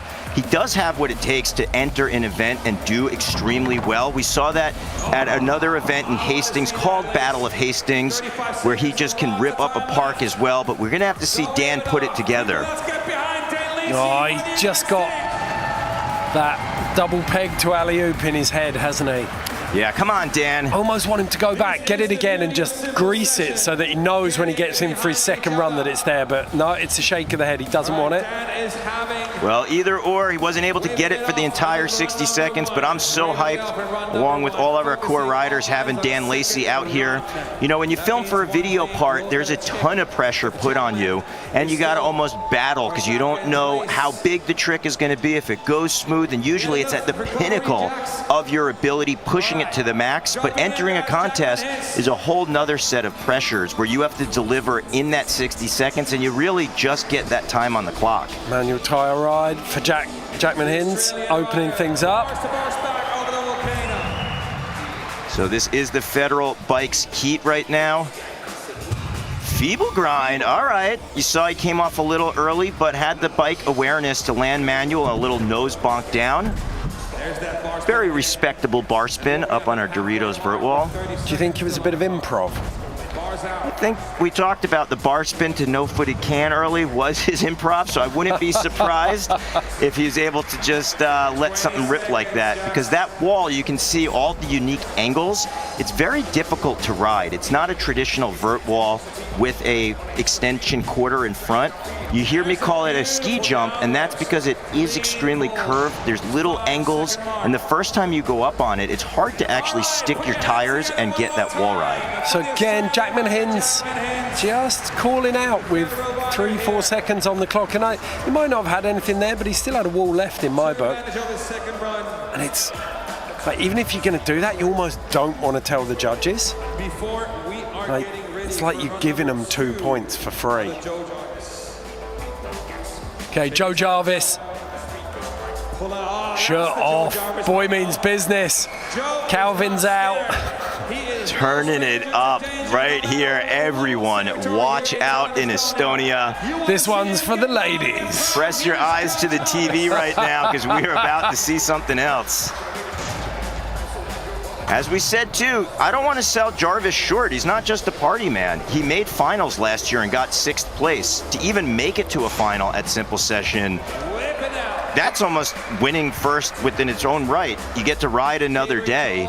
So Jarvis wants to be one of the 15 of 51. It's the way now, the last decade of all action sports, you don't get this good by accident. Like, you can party as much as you want, but you have to work so hard to get this good. Like, natural talent will get you so far, but if you haven't put in your 10,000 hours, you don't stand a chance. Yeah, I mean, you got to be committed. We talked about this earlier. It's a lifestyle, it's a passion. You know, our riders really have given all. Some physically, others emotionally, and as you said, it's a big, even financial or life's commitment. So you're seeing riders really just showcase, and that's why it's such a big honor to be here with you, Ed. You know, you live everything action sports, lifetime snowboarder yourself, anything with either 2 wheels or a motor you're excited on, or going down a hill with natural terrain, and you know that commitment. You can see it. Well, it's the reward is itself, but there's a lot of sacrifices people make to live like this, and they don't feel like sacrifices, because I think for most people, getting to do what you love day in, day out is way better than anything anyone can buy you. But Dan Lacey needs this second run. Let's see if Lacey hit the reset button, double peg up. Yes, he does. Bang in. Very cool use of the course. Oh! I thought he'd unlocked it then, and we were going to get the run he'd been searching for, but no. Well, I'm going to take a moment right now and just give a lot of respect. I'm bowing down to Dan Lacey. So proud that he's out here representing for Hastings, England, Federal, Source BMX, Vans, Dub, all the street riders around the world. Getting messages coming in from Source Park. It's across the street from his house. You can't get more local than that. All the boys right now are just cheering on Dan Lacey at Source Park. Okay, so Jackman Hinds held on to that one. Yeah, that's such a cool thing. Riders' local scene can really help develop their own styles. Hastings has such a rich history of BMX, especially with street, but lately we have had that Source Park there. And I'm bringing it up because Dan Lacey is an extremely talented park rider as well. You almost don't want how much of a beast he is in the streets to overshadow that. But we've seen it before, and this is a perfect opportunity to plug, because you'll see him again at Battle of Hastings, which is taking place in September at Source Park. So if you're in the area, come on down. I'll be on the mic with Andy Zeiss, who's here, and we'd love to see you and cheer on Dan Lacey. But right now, Jackman with that smooth downside tail whip. That's what I talked about with Jackman Hinds, just getting it nice and flowy. There's the 360. Look at the X-up grind, 180. Shout out to Joe Kowalski, aka Butcher, another East Coast guy. First one to do the X-up grinds down rails, and there we're seeing that variation from Jarvis. Yeah, in comp runs. It's a really difficult one to call at the moment, I feel like. We've got 4 riders left to go, so if you're in the top like 9, 10 riders? Top 8, right? Because we're going to see the scores come in. That means there's 7 scores that we have yet to see, and it depends how many riders we're going to see, because unfortunately Bruno Hoffman, he had to sit out this heat. That's why we only had 3 riders. Which means we've just got these 4 left. So if any of these boys make top 11, then they're guaranteed the spot. And we also don't want to...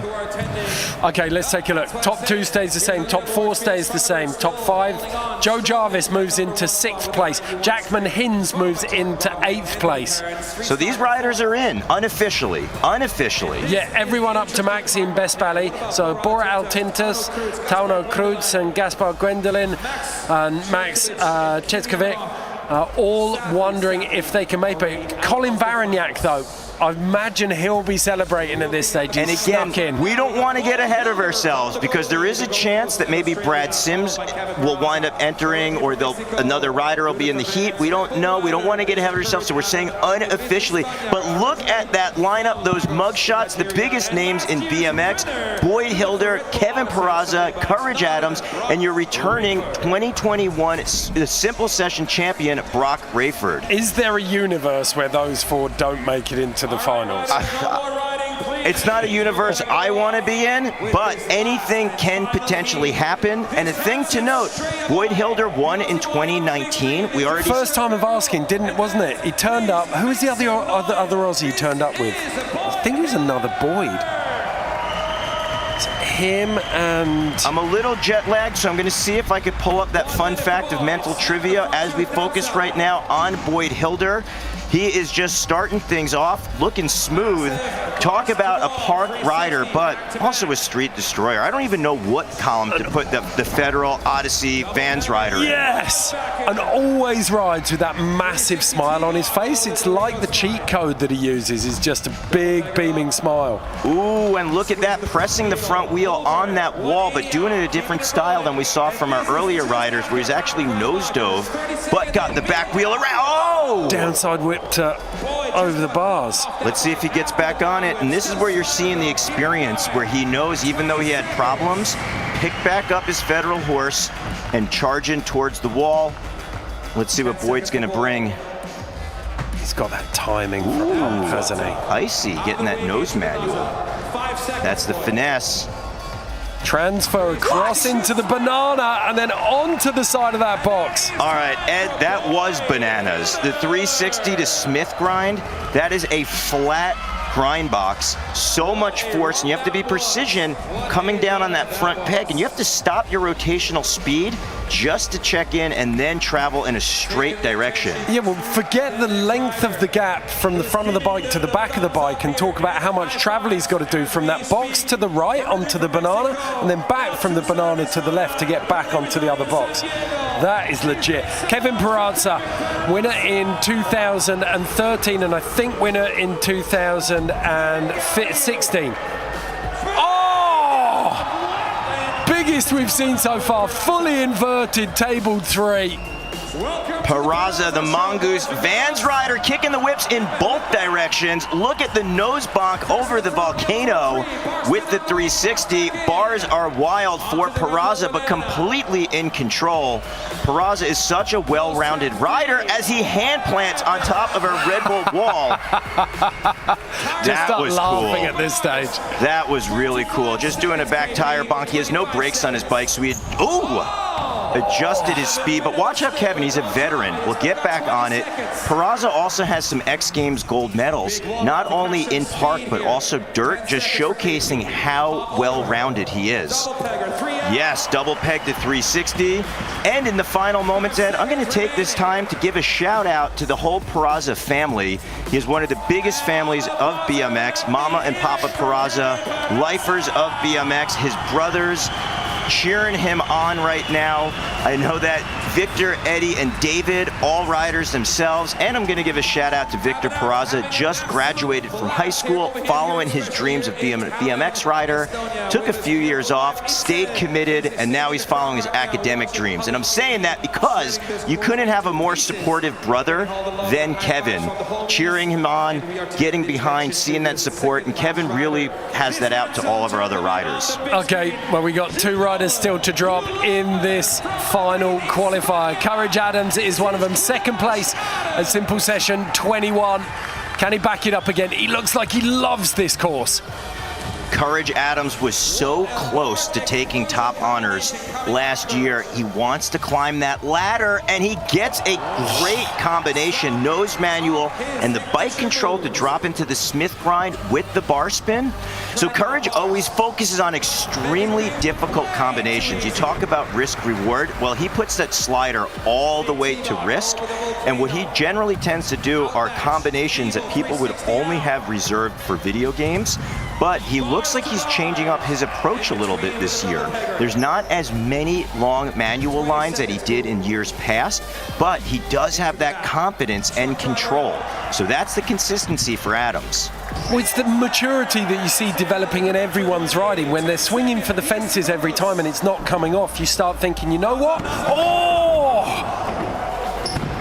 Wow. That is where, like, that's the best example of why he's one of the best riders in the world, because he can try that trick and somehow use cat-like reflexes to get out of it. Yeah, Ed, most mortals would have put their teeth through the coping on that little sub box. I know, and let's not even say little sub box, because that sub, getting on that angle, that quarter pipe is narrow. It's only about 5 feet wide, so you got to change your momentum and hop to the left with enough finesse to get on that front wheel, and we'll see if he can pull it in his second run. Okay, Brock Rayford lining it up. 2021 champion. He is the #1 seed coming into simple session 22. What's he got for us? Red Bull, Odyssey, and Sunday well represented with Rayford. I know that all the New York boys right now are cheering on Rayford, especially Meserol Shop, as Rayford won 80s with the nose manual backwards. Rayford has been on a tear for the last 2 years, and he has just stepped it up with his consistency. Any competition that he's gone to, he has put his name right on the top of the podium. Let's see if Rayford can keep it going with that 360 hopping over out of the double peg grind. Rayford's got power and control, also got a knack that he could pull out. Beautiful. Proper moto style. Yes, 180 toboggan. Now, one thing, Ed, with this course, Rayford is extremely powerful, and last year our rails were a little bit steeper on the up rails, and I almost thought that would give Rayford an advantage of years past. This year, they're a little bit mellower going up, so you see other riders grinding up.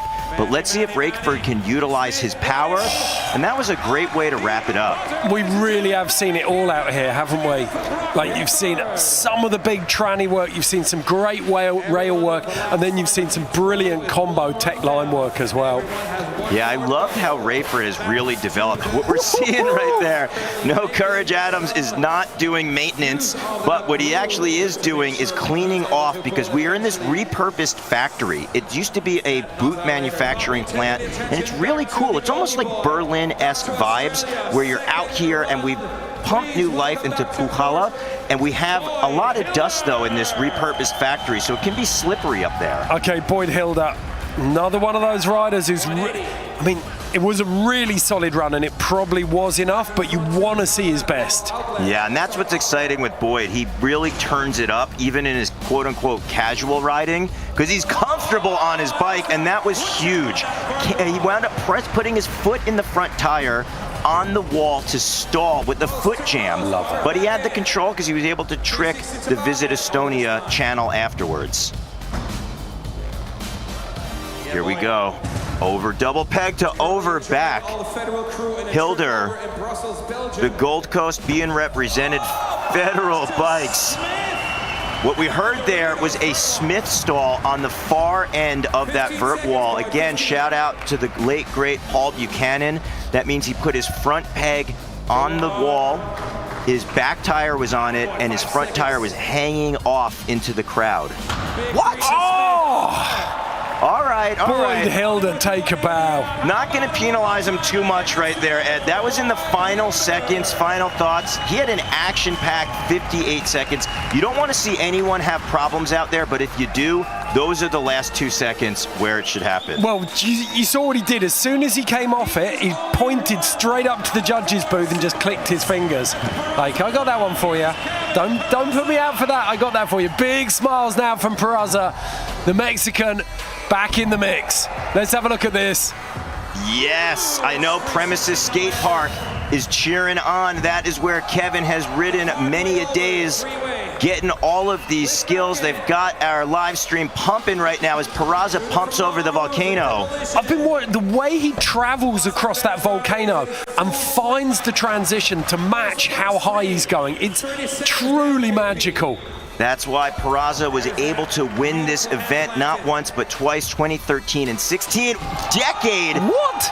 Wrapping around his mongoose head tube. I know that team manager Lee Ramsdale is psyched as Peraza cruising on through. Also take note right here, Peraza has a Vans 114 shoe. I bring it up because these are his designs on this new shoe that just dropped June 1st.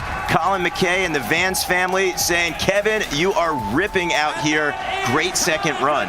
Be really interesting to see let that fly for 7 seconds.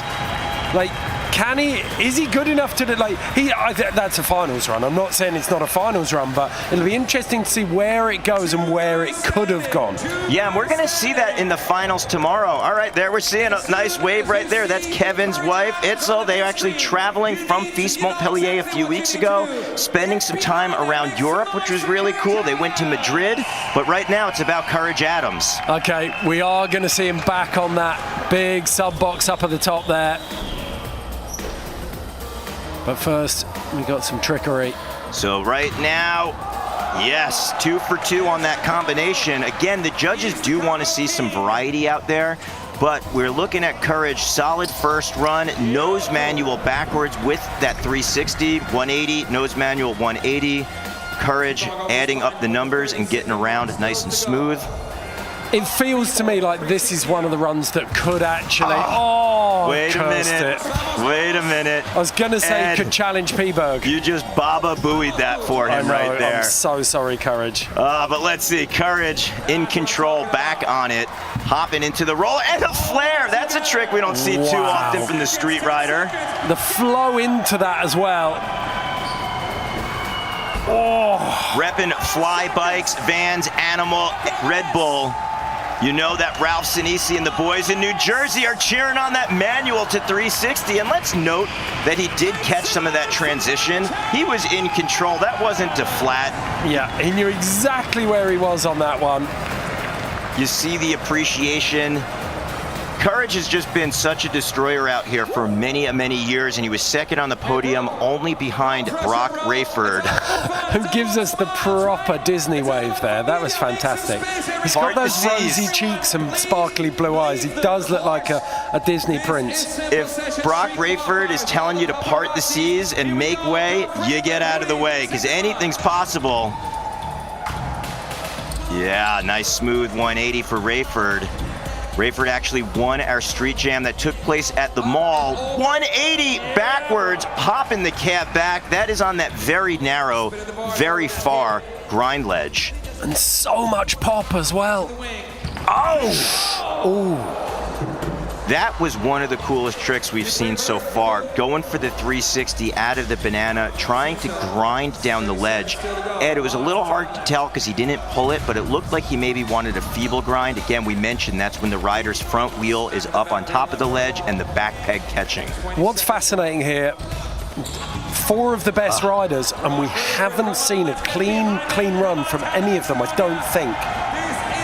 Yeah, and those are the things that the judges all watch, and they take down and take note and take score, and that will definitely be reflected. Peraza's first run, maybe. I think Peraza's first run, Boyd Hilda had a slight hitch in both of them. Courage has had a slight hitch in both of them.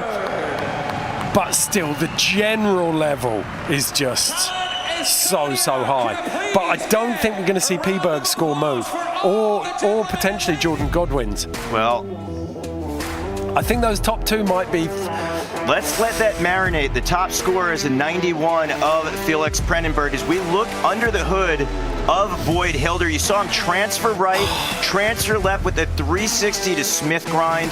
So sick to see onto that flat ledge. Look at Peraza floating. That.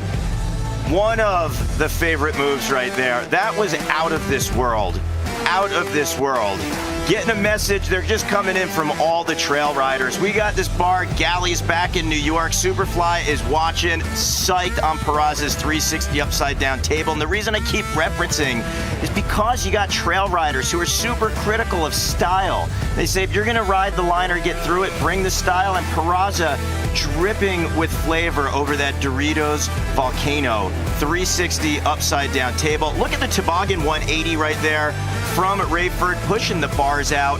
Smooth control, Manuel Smith 180, got that little tuck of the back end.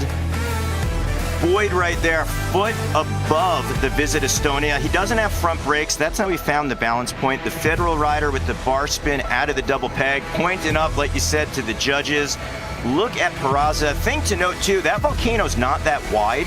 I had a chance to jump it, and it can give you some boost, but you gotta watch your back wheel clearance on that pillar. You've got to be so good, and that's what I was talking about. Peraza found good, like he's going another meter higher than everyone else, and he's still finding good transition. Yeah, for all of our riders at home, I was looking, thinking, hey, maybe you could spin this or feel it out, but you have that pillar there. It's in your vision, and watch right here, though, as the bike control, you see right there, Courage has the manual, and Ed, he had to pull his body completely vertical, bars in his lap to get that spin and get the pop.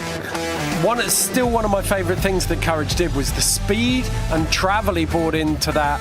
I think his Visit Estonia quarter pipe down at the end there for that flare, and he lands right at the top of the transition, and that's what drives him in. So the scores are about to come in, and I can already see them on the iPad we've got in front of us, and it looks really, really good. So right now, if you're sitting in 11th through 15th, you are biting your nails to know if you are going to be in or out, because we are taking 15. Okay, so in the top spots, Courage Adams moves into 3rd, Boyd Hilda in 4th, Kevin Peraza in 5th, and then down in 8th there, Brock Rayford.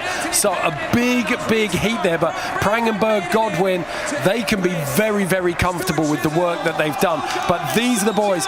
Bora Altinas of Turkey, unfortunately he's out. Maxime Bestbally, he holds on in 15th, as does Colin Van Vark. Big moves. That is your #1 qualifier. Felix Prangenberg will be the man to beat tomorrow. We're kicking off at 7:30 with BMX finals. 15 riders, 2 runs. It is the best run that will count and walk away as the Simple Session 2022 BMX champion. It is the title that everyone wants, Daryl. Yeah, that podium spot on top in Tallinn, because the appreciation from the entire city, the love, 22 years, the foundation has been here. Action sports are embraced beyond anywhere I've ever been. And I do want to give some shout out to Tallinn, Estonia for welcoming us with open arms. Please come check out Estonia. Go to visitestonia.com. You can see all the amazing, beautiful things outside of action sports that have to be offered here. The weather, the people, the food. The drinks. That too. Really cheap travel. You can get pretty much anywhere in the city for €2. Public transportation is unbelievable. You could jump and go swimming in the Baltic. It's such a beautiful place. But I'm going to highlight, if you haven't been to Simple Session, come to number 23. Start looking at your plans now. Figure it out.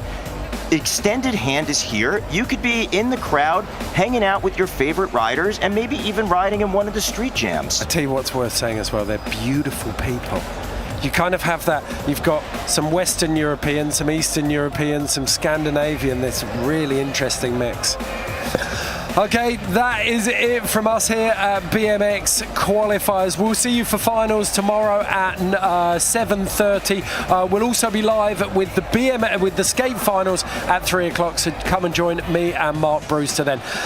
In the meantime, enjoy the rest of your Saturday evening. We'll see you tomorrow.